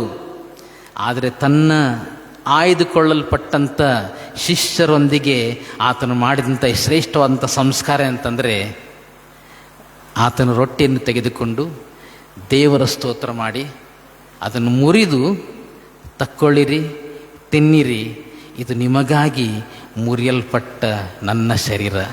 ಆ ಜನಸಮೂಹಕ್ಕೆ ಇದನ್ನು ಹೇಳಲಿಲ್ಲ, ತನ್ನ ಶಿಷ್ಯರಿಗೆ ಇದನ್ನು ಹೇಳಿದ. ಇದನ್ನು ಮಾಡುವಾಗೆಲ್ಲ ನನ್ನನ್ನು ನೆನೆಸಿಕೊಳ್ಳೋದಕ್ಕೋಸ್ಕರ ಹೀಗೆ ಮಾಡಿರಿ. ಊಟವಾದ ನಂತರ ಪಾತ್ರೆಯನ್ನು ತೆಗೆದುಕೊಂಡು ದೇವರ ಸ್ತೋತ್ರ ಮಾಡಿ ಅವರಿಗೆ ಕೊಟ್ಟು, ತಕ್ಕೊಂಡು ಕುಡೀರಿ, ಹೊಸ ಒಡಂಬಡಿಕೆಯನ್ನು ಸೂಚಿಸುವ ನನ್ನ ರಕ್ತ. ಶಿಷ್ಯರಿಗೆ ಮಾತ್ರ ಸೌಲಭ್ಯವಿರುವಂಥ ಈ ಶ್ರೇಷ್ಠವಾದಂಥ ಸಂಸ್ಕಾರ ಪ್ರೇರೆ. ನಾವೆಲ್ಲ ಪಾಲು ತೆಗೆದುಕೊಂಡು ಬಿಟ್ವಿ, ದೃಢೀಕರಣ ಆದರೆ ಸಾಕು, ನಾವೆಲ್ಲ ಪಾಲು ತೆಗೆದುಕೊಳ್ತೇವೆ. ಆದರೆ ಪೌಲನು 1 ಕೊರಿಂಥ 11ನೇ ಅಧ್ಯಾಯದಲ್ಲಿ ಬಹಳ ಸೂಕ್ಷ್ಮವಾಗಿ ನಮಗೆ ಎಚ್ಚರಿಸ್ತಾನೆ. ಪೌಲನು ಮಾತ್ರ ಎಚ್ಚರಿಸೋದಲ್ಲ, ಪ್ರತಿ ಸಾರಿ ಮೊದಲನೇ ಭಾನುವಾರ ಮಾಡುವಾಗ ನಮ್ಮ ಸಭಾಪಾಲಕರು ಕೂಡ ಈ ಒಂದು ಎಚ್ಚರಿಕೆಯನ್ನು ಓದ್ತಾರೆ. 1 ಕೊರಿಂಥ 11ನೇ ಅಧ್ಯಾಯ 23ನೇ ವಾಕ್ಯ, ನಾನು ನಿಮಗೆ ತಿಳಿಸಿಕೊಟ್ಟ ಉಪದೇಶವನ್ನು ಕರ್ತನಿಂದ ಹೊಂದಿದೆನು. ಅದೇನೆಂದರೆ, ಕರ್ತನಾದ ಯೇಸು ತಾನು ಹಿಡಿದುಕೊಡಲ್ಪಟ್ಟ ರಾತ್ರಿಯಲ್ಲಿ ರೊಟ್ಟಿಯನ್ನು ತೆಗೆದುಕೊಂಡು ದೇವರ ಸ್ತೋತ್ರ ಮಾಡಿ ಮುರಿದು, ಇದು ನಿಮಗೋಸ್ಕರವಾಗಿರುವ ನನ್ನ ದೇಹ, ನನ್ನನ್ನು ನೆನೆಸಿಕೊಳ್ಳುವುದಕ್ಕೋಸ್ಕರ ಹೀಗೆ ಮಾಡಿರಿ ಅಂದನು. ಊಟವಾದ ಮೇಲೆ ಆತನು ಅದೇ ರೀತಿಯಾಗಿ ಪಾತ್ರೆಯನ್ನು ತೆಗೆದುಕೊಂಡು, ಈ ಪಾತ್ರೆಯು ನನ್ನ ರಕ್ತದಿಂದ ಸ್ಥಾಪಿತವಾಗುವ ಹೊಸ ಒಡಂಬಡಿಕೆಯನ್ನು ಸೂಚಿಸುತ್ತದೆ. ನೀವು ಇದರಲ್ಲಿ ಪಾನ ಮಾಡುವಾಗೆಲ್ಲ ನನ್ನನ್ನು ನೆನೆಸಿಕೊಳ್ಳುವುದಕ್ಕೋಸ್ಕರ ಪಾನ ಮಾಡಿರಿ. ಮುಂದುವರೆದು ಪೌಲನು ಹೇಳ್ತಾನೆ, ಹೀಗಿರುವುದರಿಂದ ಯಾವನಾದರೂ ಅಯೋಗ್ಯವಾಗಿ ಕರ್ತನ ರೊಟ್ಟಿಯನ್ನು ತಿಂದರೆ, ಇಲ್ಲವೇ ಆತನ ಪಾತ್ರೆಯಲ್ಲಿ ಪಾನ ಮಾಡಿದರೆ, ಅವನು ಕರ್ತನ ದೇಹಕ್ಕೂ ರಕ್ತಕ್ಕೂ ದ್ರೋಹ ಮಾಡಿದವನಾಗಿರುವನು. ಪ್ರತಿ ಮನುಷ್ಯನು ತನ್ನನ್ನು ಪರೀಕ್ಷಿಸಿಕೊಂಡವನಾಗಿ ಆ ರೊಟ್ಟಿಯಲ್ಲಿ ತಕ್ಕೊಂಡು ತಿನ್ನಲಿ, ಆ ಪಾತ್ರೆಯಲ್ಲಿ ಕುಡಿಯಲಿ. ನಾವೆಷ್ಟು ಜನ ಈ ಬೆಳಗ್ಗೆ ಆ ಸಂಸ್ಕಾರದಲ್ಲಿ ಪಾಲು ತೆಗೆದುಕೊಳ್ಳುವಾಗ ನಮ್ಮನ್ನು ಪರೀಕ್ಷೆ ಮಾಡಿಕೊಂಡು ಮಾಡಿದ್ದೀವಿ ಪ್ರಿಯರೇ? ಕೈ ಎತ್ತೋದು ಬೇಡ, ನಮ್ಮನ್ನು ಪರೀಕ್ಷೆ ಮಾಡ್ಕೋಣ. ಮುಂದುವರೆದು ಹೇಳ್ತಾನೆ ಪೌಲನು, ಯಾಕಂದರೆ ಕರ್ತನ ದೇಹವೆಂದು ವಿವೇಚಿಸದೆ ತಿಂದು ಕುಡಿಯುವವನು ಹಾಗೆ ತಿಂದು ಕುಡಿಯುವುದರಿಂದ ನ್ಯಾಯ ತೀರ್ಪಿಗೊಳಗಾಗುವನು. ಈ ಕಾರಣದಿಂದಲೇ ನಿಮ್ಮಲ್ಲಿ ಬಹುಮಂದಿ ಬಲಹೀನರು ರೋಗಿಗಳು ಆಗಿದ್ದಾರೆ ಮತ್ತು ಅನೇಕರು ಸಾಯುತ್ತಾರೆ. ಯೇಸುಸ್ವಾಮಿ ಕೊಟ್ಟಂಥ ಕರೆ ಏನಂತಂದರೆ, ಇದನ್ನು ಮಾಡಿರಿ, ನನ್ನನ್ನು ನೆನೆಸ್ಕೊಳ್ಳೋದಕ್ಕೆ ಹೀಗೆ ಮಾಡಿರಿ. ಆದರೆ ಪ್ರತಿ ಸಾರಿ ಇದನ್ನು ಮಾಡುವಾಗ ಪೌಲನ ಮೂಲಕ ಎಕ್ಸ್ಟೆಂಡೆಡ್ ಕಾಲ್ ಅಂದರೆ ಮತ್ತೊಂದು ಸ್ವಲ್ಪ ವಿಸ್ತರಿಸಲ್ಪಟ್ಟಂಥ ಕರೆ ಏನಂತಂದರೆ, ನಿಮ್ಮನ್ನು ನೀವು ಪರೀಕ್ಷೆ ಮಾಡಿಕೊಂಡು ಹಾಗೆ ಮಾಡಿರಿ. ಯಾಕಂತಂದರೆ ಯೇಸುಸ್ವಾಮಿ ತನ್ನ ಶರೀರವನ್ನೇ ಹರಿಯುವುದಕ್ಕೆ ಅರ್ಪಿಸಿಕೊಟ್ಟ ಅತಿ ಪರಿಶುದ್ಧ ಸ್ಥಾನಕ್ಕೆ ನಾವು ಪ್ರವೇಶ ಹೊಂದಬೇಕಾಗಿದ್ದರೆ ಅಲ್ಲಿ ಒಂದು ತೆರೆ ಇತ್ತು, ಸುಮ್ಮನೆ ಹೋಗ್ಲಿಕ್ಕೆ ಆಗಲಿಲ್ಲ. ಆದರೆ ದೇವರ ವಾಕ್ಯ ಹೇಳ್ತದೆ, ಯೇಸುಸ್ವಾಮಿ ಮಹಾಶಬ್ದದಿಂದ ತನ್ನ ಪ್ರಾಣವನ್ನು ಬಿಟ್ಟ ಮೇಲೆ ಆ ತೆರೆಯು ಕೆಳಗಿನಿಂದ ಮೇಲಲ್ಲ, ಮೇಲಿಂದ ಕೆಳಗೆ ಹರಿಯುತ್ತೆ ಎಂಬುದಾಗಿ ದೇವರ ವಾಕ್ಯ ಹೇಳ್ತದೆ. ಅಂತಂದರೆ ದೇವರು ತಾನೇ ಆ ಮಾರ್ಗವನ್ನು ಮಾಡಿದ. ಕ್ರಿಸ್ತನ ಶರೀರ ನಮಗೋಸ್ಕರ ಮುರಿಯಲ್ಪಡ್ತು ಪ್ರಿಯರೇ. ಅಯೋಗ್ಯವಾಗಿ ತೆಗೆದುಕೊಳ್ಳಬಾರ್ದೆಂಬುದು ಈ ಕರೆ. ಸೊ ಮೊದಲನೇದೇನಂತಂದರೆ ಶಿಷ್ಯರಾಗುವುದಕ್ಕೆ ಕರೆ, ಎರಡನೇದು ಶಿಷ್ಯರಿಗೆ ಕರೆ, ಮೂರನೇದಾಗಿ ಕೊನೆಯದಾಗಿ ಶಿಷ್ಯರನ್ನು ಮಾಡುವುದಕ್ಕೆ ಕರೆ. ಕಾಲ್ ಟು ಮೇಕ್ ಡಿಸೈಪಲ್. ಮತ್ತಾಯನ ಸುವಾರ್ತೆ 28ನೇ ಅಧ್ಯಾಯ 18ರಿಂದ 20 ವಾಕ್ಯಗಳು ಭಯಪಟ್ಟಾಗಿ ಗೊತ್ತಿರುವಂಥ ಮಾತು. ಮತ್ತಾಯ 28 18ರಿಂದ 20 ವಾಕ್ಯಗಳು. ಪರಲೋಕದಲ್ಲಿಯೂ ಭೂಲೋಕದಲ್ಲಿಯೂ ಎಲ್ಲ ಅಧಿಕಾರವು ನನಗೆ ಕೊಡಲ್ಪಟ್ಟಿದೆ. ಆದ್ದರಿಂದ ನೀವು ಹೊರಟು ಹೋಗಿ ಎಲ್ಲ ದೇಶಗಳ ಜನರನ್ನು ಶಿಷ್ಯರನ್ನಾಗಿ ಮಾಡಿರಿ. ಅವರಿಗೆ ತಂದೆಯ, ಮಗನ, ಪವಿತ್ರಾತ್ಮನ ಹೆಸರಿನಲ್ಲಿ ದೀಕ್ಷಾಸ್ನಾನ ಮಾಡಿಸಿ, ನಾನು ನಿಮಗೆ ಆಜ್ಞಾಪಿಸಿದ್ದನ್ನೆಲ್ಲ ಕಾಪಾಡಿಕೊಳ್ಳುವುದಕ್ಕೆ ಅವರಿಗೆ ಉಪದೇಶ ಮಾಡಿರಿ. ನೋಡಿರಿ, ನಾನು ಯುಗದ ಸಮಾಪ್ತಿಯವರೆಗೂ ಎಲ್ಲ ದಿವಸ ನಿಮ್ಮ ಸಂಗಡ ಇರುತ್ತೇನೆ ಎಂದು ಹೇಳಿದನು. ಶಿಷ್ಯರಾಗುವುದಕ್ಕೆ ಕರೆ ಕೊಡ್ತಾನೆ. ಶಿಷ್ಯರಾದ ಮೇಲೆ ನಾವು ಪಾಲಿಸಬೇಕಾದಂಥ ಆ ಕರೆ, ಶಿಷ್ಯತ್ವದ ಜೀವಿತದಲ್ಲಿ ಪಾಲಿಸಬೇಕಾದಂಥ ಕರೆ, ಮುಂದುವರೆದು ಹೋಗುವಾಗ ಮತ್ತೊಬ್ಬರನ್ನ ಶಿಷ್ಯರನ್ನಾಗಿ ಮಾಡುವುದಕ್ಕೆ ದೇವರು ಕೊಡುವಂಥ ಕರೆ. ಹಾಗಾದರೆ ಪ್ರಿಯರೇ, ಪೌಲನ ಹಾಗೆ ಧೈರ್ಯವಾಗಿ ನಾವು ಕೂಡ ಈ ಮಾತನ್ನು ಹೇಳಲಿಕ್ಕೆ ಶಕ್ತರಾಗಿದ್ದೇವ? 1 ಕೊರಿಂಥ 11ನೇ ಅಧ್ಯಾಯದ 1ನೇ ವಾಕ್ಯದಲ್ಲಿ ನಾವು ಹೀಗೆ ನೋಡ್ತೇವೆ. 1 ಕೊರಿಂಥ 11ನೇ ಅಧ್ಯಾಯದ 1ನೇ ವಾಕ್ಯದಲ್ಲಿ ಪೌಲನು ಎಷ್ಟು ಕಾನ್ಫಿಡೆಂಟ್ ಆಗಿ, ಎಷ್ಟೊಂದು ಧೈರ್ಯದಿಂದ ಹೇಳ್ತಾನೆ, ನಾನು ಕ್ರಿಸ್ತನನ್ನು ಅನುಸರಿಸುವಂತೆಯೇ ನೀವು ನನ್ನನ್ನು ಅನುಸರಿಸುವವರಾಗಿರ್ರಿ. ಇವತ್ತು ನಾವು ಯಾರಿಗಾದ್ರೂ ಹೇಳ್ತೇವ, ನಾನು ಕ್ರಿಸ್ತನನ್ನು ಅನುಸರಿಸುವಂತೆ ನೀವು ನನ್ನನ್ನು ಅನುಸರಿಸಿ ಅಂದಾಗ ಯಾರಿಗಾದರೂ ಹೇಳಿದ್ದೇವ? ನನ್ನನ್ನು ಒಳಗೊಂಡು ಹೇಳ್ತಾ ಇದ್ದೇನೆ, ಇವತ್ತು ನಾವು ವಿಫಲರಾಗಿದ್ದೇವೆ. ಈ ಕಡೆಯ ದಿವಸಗಳಲ್ಲಿ ಪ್ರೇರೆ ಬಾಯಿ ತೆರೆದು ಸುವಾರ್ತೆ ಹೇಳುವುದಕ್ಕೆ ನಮಗೆ ಆಸ್ಪದ ಇಲ್ಲ. ನಮ್ಮ ಜೀವಿತವೇ ಸುವಾರ್ತೆ ಆಗಿರಬೇಕು. ಅದಕ್ಕೆ ಅನೇಕ ದೇವರ ಸೇವಕರು ಒಪ್ಕೊಳ್ಳುವಂಥ ಮಾತೇನಂತಂದರೆ, ಅಪೊಸ್ತಲರ ಕೃತ್ಯಗಳು ಮುಕ್ತಾಯವಾಗಲಿಲ್ಲ, ಅದು ನಮ್ಮ ಜೀವಿತದಲ್ಲಿ ಮುಂದುವರಿತಾ ಇದೆ. ಇವತ್ತು ಜನರು ನನ್ನನ್ನು ನೋಡ್ತಾ ಇದ್ದಾರೆ, ನಾನು ಹೇಗೆ ಮಾತಾಡ್ತೇನೆ, ನಾನು ಹೇಗೆ ವರ್ತಿಸ್ತೇನೆ, ನನ್ನ ಮಾತುಗಳು ನನ್ನ ವರ್ತನೆ ಒಂದಕ್ಕೊಂದು ಸಂಬಂಧವಾಗಿದೆಯಾ, ಅಥವಾ ನಾನು ಮಾತಾಡೋದೇ ಬೇರೆ, ನಾನು ವರ್ತಿಸೋದೇ ಬೇರೆ? ಯೋಚನೆ ಮಾಡ್ಕೊಳ್ಳೋದಕ್ಕೆ ದೇವರು ಇವತ್ತು ನಮಗೆ ಕರೆ ಕೊಡ್ತಾ ಇದ್ದಾನೆ ಪ್ರಿಯರೇ. ದಾನಿಯೇಲನ ಪ್ರವಾದನೆ ಗ್ರಂಥದ 12ನೇ ಅಧ್ಯಾಯಕ್ಕೆ ಬರುವಾಗ, ದಾನಿಯೇಲ 12 ಅದರಲ್ಲಿ 3ನೇ ವಾಕ್ಯದಲ್ಲಿ ನಾವು ಹೀಗೆ ನೋಡ್ತೇವೆ,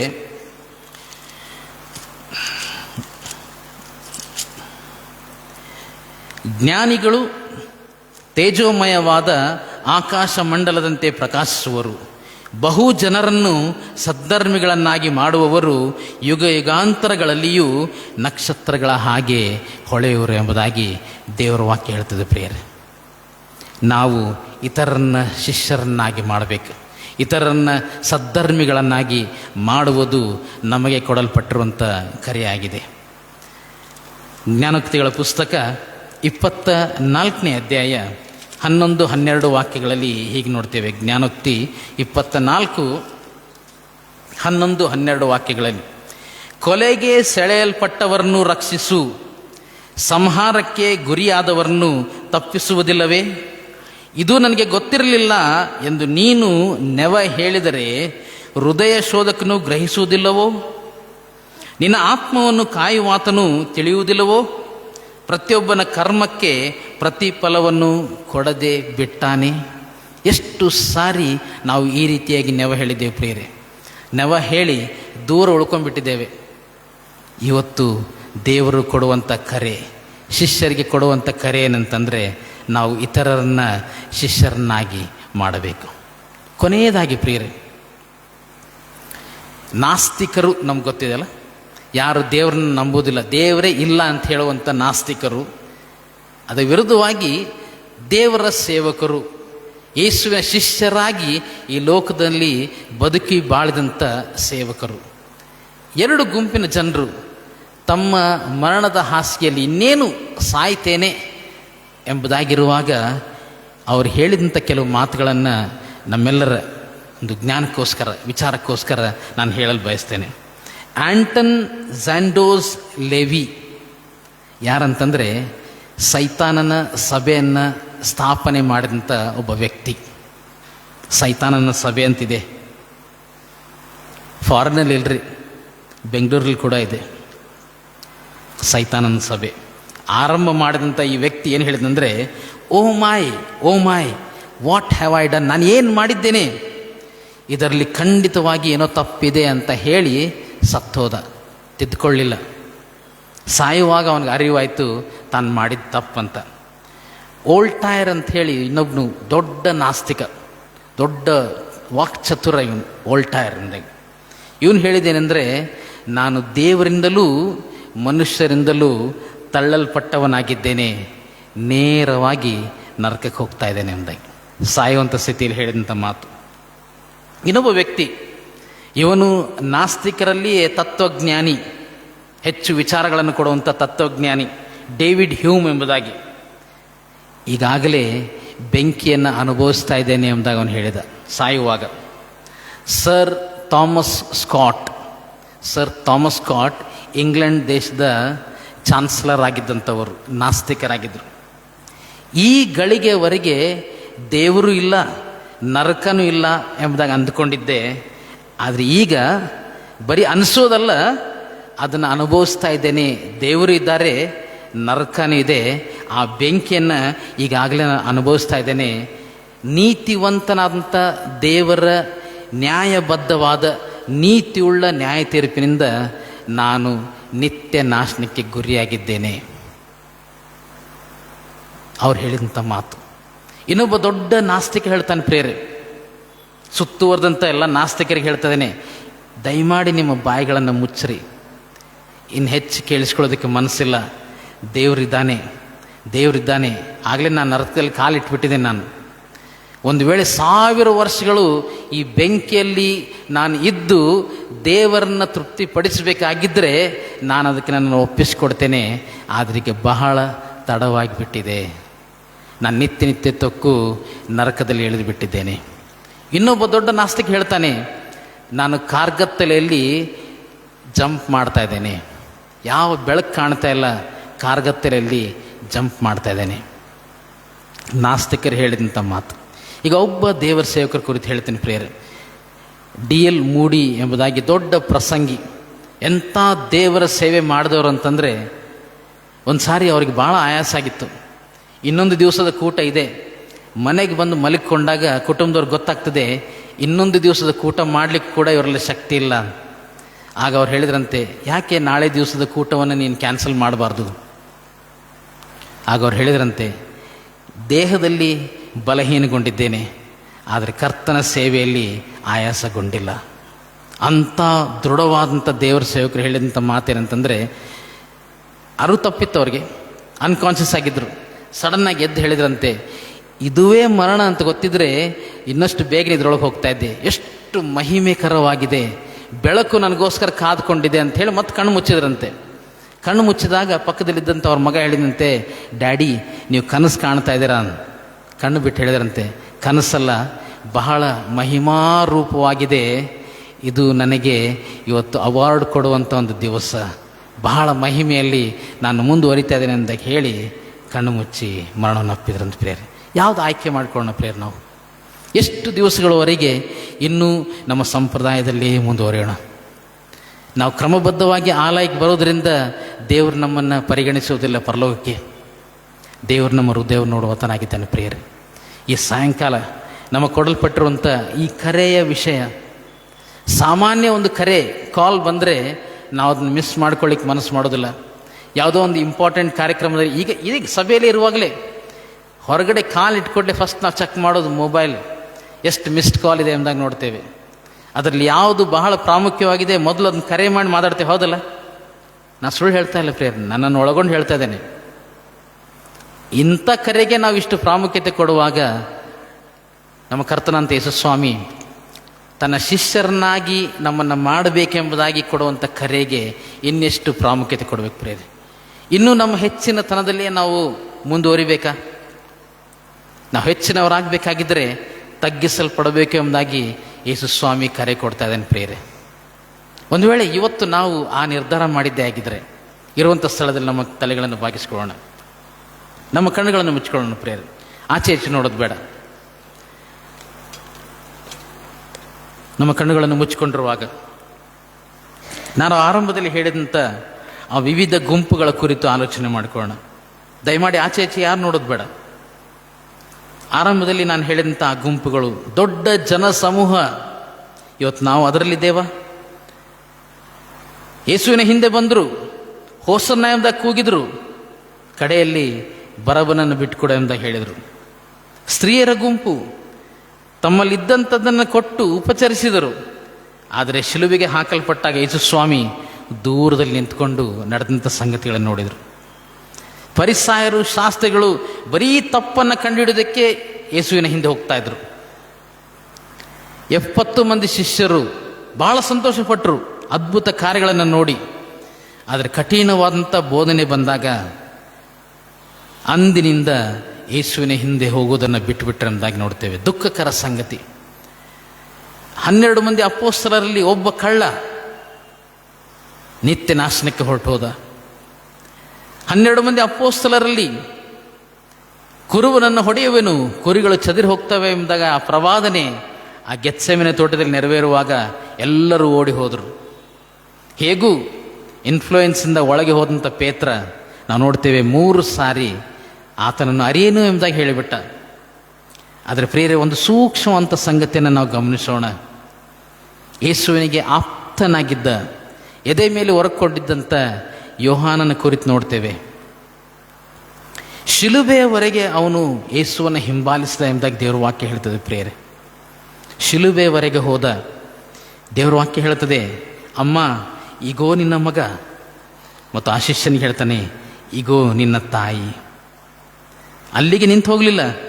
ಪುನರುತ್ಥಾನಾಗಿ ಯೇಸು ಸ್ವಾಮಿ ಎದ್ದು ಬಂದ ಮೇಲೆ ಪೇತ್ರನೊಂದಿಗೆ ಅವನು ಮಾತನಾಡಿದ ನಂತರ ದೇವರ ವಾಕ್ಯ ಹೇಳ್ತದೆ, ಪೇತ್ರನ್ ಕೇಳ್ತಾನೆ, ಸ್ವಾಮಿ ಇವನ ಕುರಿತು ಏನು ಹೇಳ್ತಿ ಎಂಬುದಾಗಿ.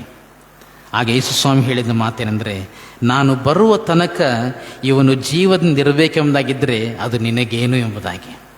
ಪ್ರೇರೆ, ಶಿಷ್ಯರ ಕರೆಯ ಕುರಿತು ಮಾತನಾಡಿದ್ದೇವೆ, ತಿಳಿದುಕೊಂಡಿದ್ದೇವೆ. ಇವತ್ತು ಆ ಶಿಷ್ಯತ್ವಕ್ಕೆ ನಮ್ಮನ್ನು ಒಪ್ಪಿಸಿಕೊಡ್ತಾ ಇದ್ದೇವೆ. ಇಷ್ಟರವರೆಗೆ ನಮ್ಮ ಹೃದಯವನ್ನು ಕಠಿಣಪಡಿಸಿಕೊಂಡಿದ್ದರೆ ಈ ಸಾಯಂಕಾಲ ವೇಳೆ ದೇವರು ಬಹಳ ಸ್ಪಷ್ಟವಾಗಿ ನಮ್ಮೊಟ್ಟಿಗೆ ಮಾತನಾಡಿದ್ದಾನೆ. ಶಿಷ್ಯರಾಗುವುದಕ್ಕೆ ನಮ್ಮನ್ನು ಕರೆದಿದ್ದಾನೆ. ಶಿಷ್ಯರಿರುವಾಗ ನಮಗೆ ಕರೆಗಳನ್ನು ನೀಡಿದ್ದಾನೆ. ಅದರ ನಂತರ ಇನ್ನೊಬ್ಬರನ್ನ ಶಿಷ್ಯರನ್ನಾಗಿ ಮಾಡುವುದಕ್ಕೆ ನಮಗೆ ಕರೆ ಕೊಟ್ಟಿದ್ದಾನೆ. ಹೃದಯ ಶೋಧಕನು ಅದನ್ನು ಬಲ್ಲನು ಎಂಬುದಾಗಿ ನಿನ್ನ ವಾಕ್ಯ ಹೇಳ್ತದೆ. ಸ್ವಾಮಿ, ನೀನು ಕೊಟ್ಟಂಥ ಈ ಶ್ರೇಷ್ಠವಾದಂಥ ವಾಕ್ಯಕ್ಕಾಗಿ ಸ್ತೋತ್ರ ಸಲ್ಲಿಸ್ತೇವೆ. ಅಪ್ಪ, ನಿನ್ನ ವಾಕ್ಯ ಕಠಿಣವಾಗಿ ಎಚ್ಚರಿಸುವುದಕ್ಕೂ ತಿದ್ದುಪಾಟಿಗೂ ಕಾರಣವಾಗಿದೆ ಎಂಬ ನಿನ್ನ ವಾಕ್ಯ ಹೇಳ್ತದಲ್ಲ ಸ್ವಾಮಿ. ಒಂದು ವೇಳೆ ಇವತ್ತು ಕಠಿಣವಾಗಿ ನಮ್ಮ ಮುಂದೆ ಬಂದಿದ್ದರೆ ಆ 70 ಮಂದಿ ಶಿಷ್ಯರಲ್ಲಿ ಅನೇಕರು ಹಿಂಜರಿದು ಹೋದ್ರೆ ಎಂಬುದಾಗಿ ಹೇಳಿದಂತೆ ಇವತ್ತು ನಾವು ಹಿಂಜರಿದು ಹೋಗೋದು ಬೇಡ ಸ್ವಾಮಿ. ನಮ್ಮನ್ನು ನಿನ್ನ ಕೈಗೆ ಒಪ್ಪಿಸ್ಕೊಡ್ತಾ ಇದ್ದೇವೆ ಅಪ್ಪ. ತಲೆಬಾಗಿರುವಂಥ ನಮ್ಮೆಲ್ಲರನ್ನೂ ನಿನ್ನ ತ್ರಾಣೋಳ ಹಸ್ತಕ್ಕೆ ಈ ಸಾಯಂಕಾಲ ವೇಳೆಯಲ್ಲಿ ಒಪ್ಪಿಸ್ಕೊಡ್ತಾ ಇದ್ದೇವೆ. ಇಷ್ಟರವರೆಗೆ ಒಂದು ವೇಳೆ ನಮ್ಮ ಹೃದಯಗಳನ್ನು ಕಠಿಣಪಡಿಸಿಕೊಂಡು ಇನ್ನೂ ನಮ್ಮ ಮಲಿನತ್ವದಲ್ಲಿಯೇ ನಾವು ಮುಂದುವರಿತಾ ಇದ್ದರೆ ಈ ರಾತ್ರಿ ನಮ್ಮೊಟ್ಟಿಗೆ ನೀನು ಮಾತನಾಡೋದಕ್ಕಾಗಿ ನಿನಗೆ ಸ್ತೋತ್ರ ಸಲ್ಲಿಸ್ತೇವೆ. ನಮ್ಮನ್ನು ಸಂಪೂರ್ಣವಾಗಿ ನಿನ್ನ ಕೈಗೆ ಒಪ್ಪಿಸಿಕೊಡ್ತಾ ಇದ್ದೇವೆ ಸ್ವಾಮಿ. ನೀನು ನಮಗೋಸ್ಕರ ನಿನ್ನ ಮಹಿಮೆಯ ಆ ಪರಲೋಕವನ್ನೇ ಬಿಟ್ಟು ದೀನ ಮಾನವನಾಗಿ ಬಂದಿ ಸ್ವಾಮಿ. ನನಗೋಸ್ಕರ ಲೋಕದಲ್ಲಿ ಜೀವಿಸಿ ನನಗೋಸ್ಕರ ಶಿಲುಬೆಯ ಮರಣವನ್ನು ಹೊಂದಿದಿ ಸ್ವಾಮಿ. ಶ್ರೇಷ್ಠ ಅವಮಾನಕ್ಕೆ ನಿನ್ನನ್ನು ಒಳಪಡಿಸಿಕೊಂಡು ಸತ್ತು ಹೂಣಲ್ಪಟ್ಟು 3ನೇ ದಿನದಲ್ಲಿ ಎದ್ದು ಬಂದಿ ಸ್ವಾಮಿ. ಅದು ನಂಬ್ತೇನೆ. ಎದ್ದು ಬಂದಂಥ ನೀನು ಅನೇಕರಿಗೆ ಕಾಣಿಸಿಕೊಂಡು ಪರಲೋಕಕ್ಕೆ ಏರಿ ಹೋಗಿ ತಂದೆಯ ಬಲಗಡೆಯಲ್ಲಿ ನನಗೋಸ್ಕರ ನೀನು ವಿಜ್ಞಾಪನೆ ಮಾಡ್ತಾ ಇದ್ದೀಯ. ಅದಕ್ಕಾಗಿ ನಿನಗೆ ಸ್ತೋತ್ರ ಸಲ್ಲಿಸ್ತೇವೆ. ಅದನ್ನು ನಾನು ನಂಬ್ತೇನೆ ಸ್ವಾಮಿ. ಈ ಪ್ರಾರ್ಥನೆಯನ್ನು ಮಾಡ್ತಿರುವಂಥ ಎಲ್ಲ ಪ್ರಿಯರನ್ನ ದಯವಿಟ್ಟು ಈ ರಾತ್ರಿ ಕನಿಕರಿಸು ಸ್ವಾಮಿ. ಒಂದು ವೇಳೆ ಈ ವರ್ಷ ಆಚರಣೆ ಮಾಡ್ತೀವಂಥ ಈ ಶ್ರಮ ಮರಣ ನಮ್ಮ ಜೀವಿತದಲ್ಲಿ ಕೊನೆಯದಾಗಿದ್ದರೆ ಸ್ವಾಮಿ ಅಪ್ಪ, ನಾವು ನಿನ್ನ ಕಡೆಗೆ ತಿರುಗಿಕೊಳ್ಳುವಂತೆ ದಯವಿಟ್ಟು ನಮಗೆ ಸಹಾಯ ಮಾಡಿ ನಡೆಸು. ಮೊಂಡುತನವನ್ನು ತೆಗೆದುಹಾಕು, ನಮ್ಮಲ್ಲಿರುವಂಥ ಹಠವನ್ನು ತೆಗೆದುಹಾಕು, ನಮ್ಮಲ್ಲಿರುವಂಥ ಸ್ವಾಮಿ ಗುಣಗುಟ್ಟುವಿಕೆಯನ್ನು ತೆಗೆದುಹಾಕು. ದೀನತೆಯ ಸ್ವಭಾವ ನಮಗೆ ಕೊಡು ಸ್ವಾಮಿ. ಆಳಿನ ಹಾಗೆ ಸ್ವಾಮಿ ನಾವು ಕಡೆಯವರಾಗಿರಲು ಸ್ವಾಮಿ ನೀನು ಕರೆ ಕೊಟ್ಟಿದ್ದೆಯಲ್ಲ, ಅದನ್ನು ಮಾಡಲು ನಮಗೆ ಸಹಾಯ ಮಾಡು. ಎಲ್ಲ ಸ್ತೋತ್ರ ನಿಂಗೆ ಸಲ್ಲಿಸ್ತೇವೆ. ಯೇಸುವಿನ ನಾಮದಲ್ಲಿ ದೀನತೆಯಿಂದ ಬೇಡಿದ್ದೇವೆ ನಮ್ಮ ತಂದೆಯೇ, ಆಮೇಲೆ.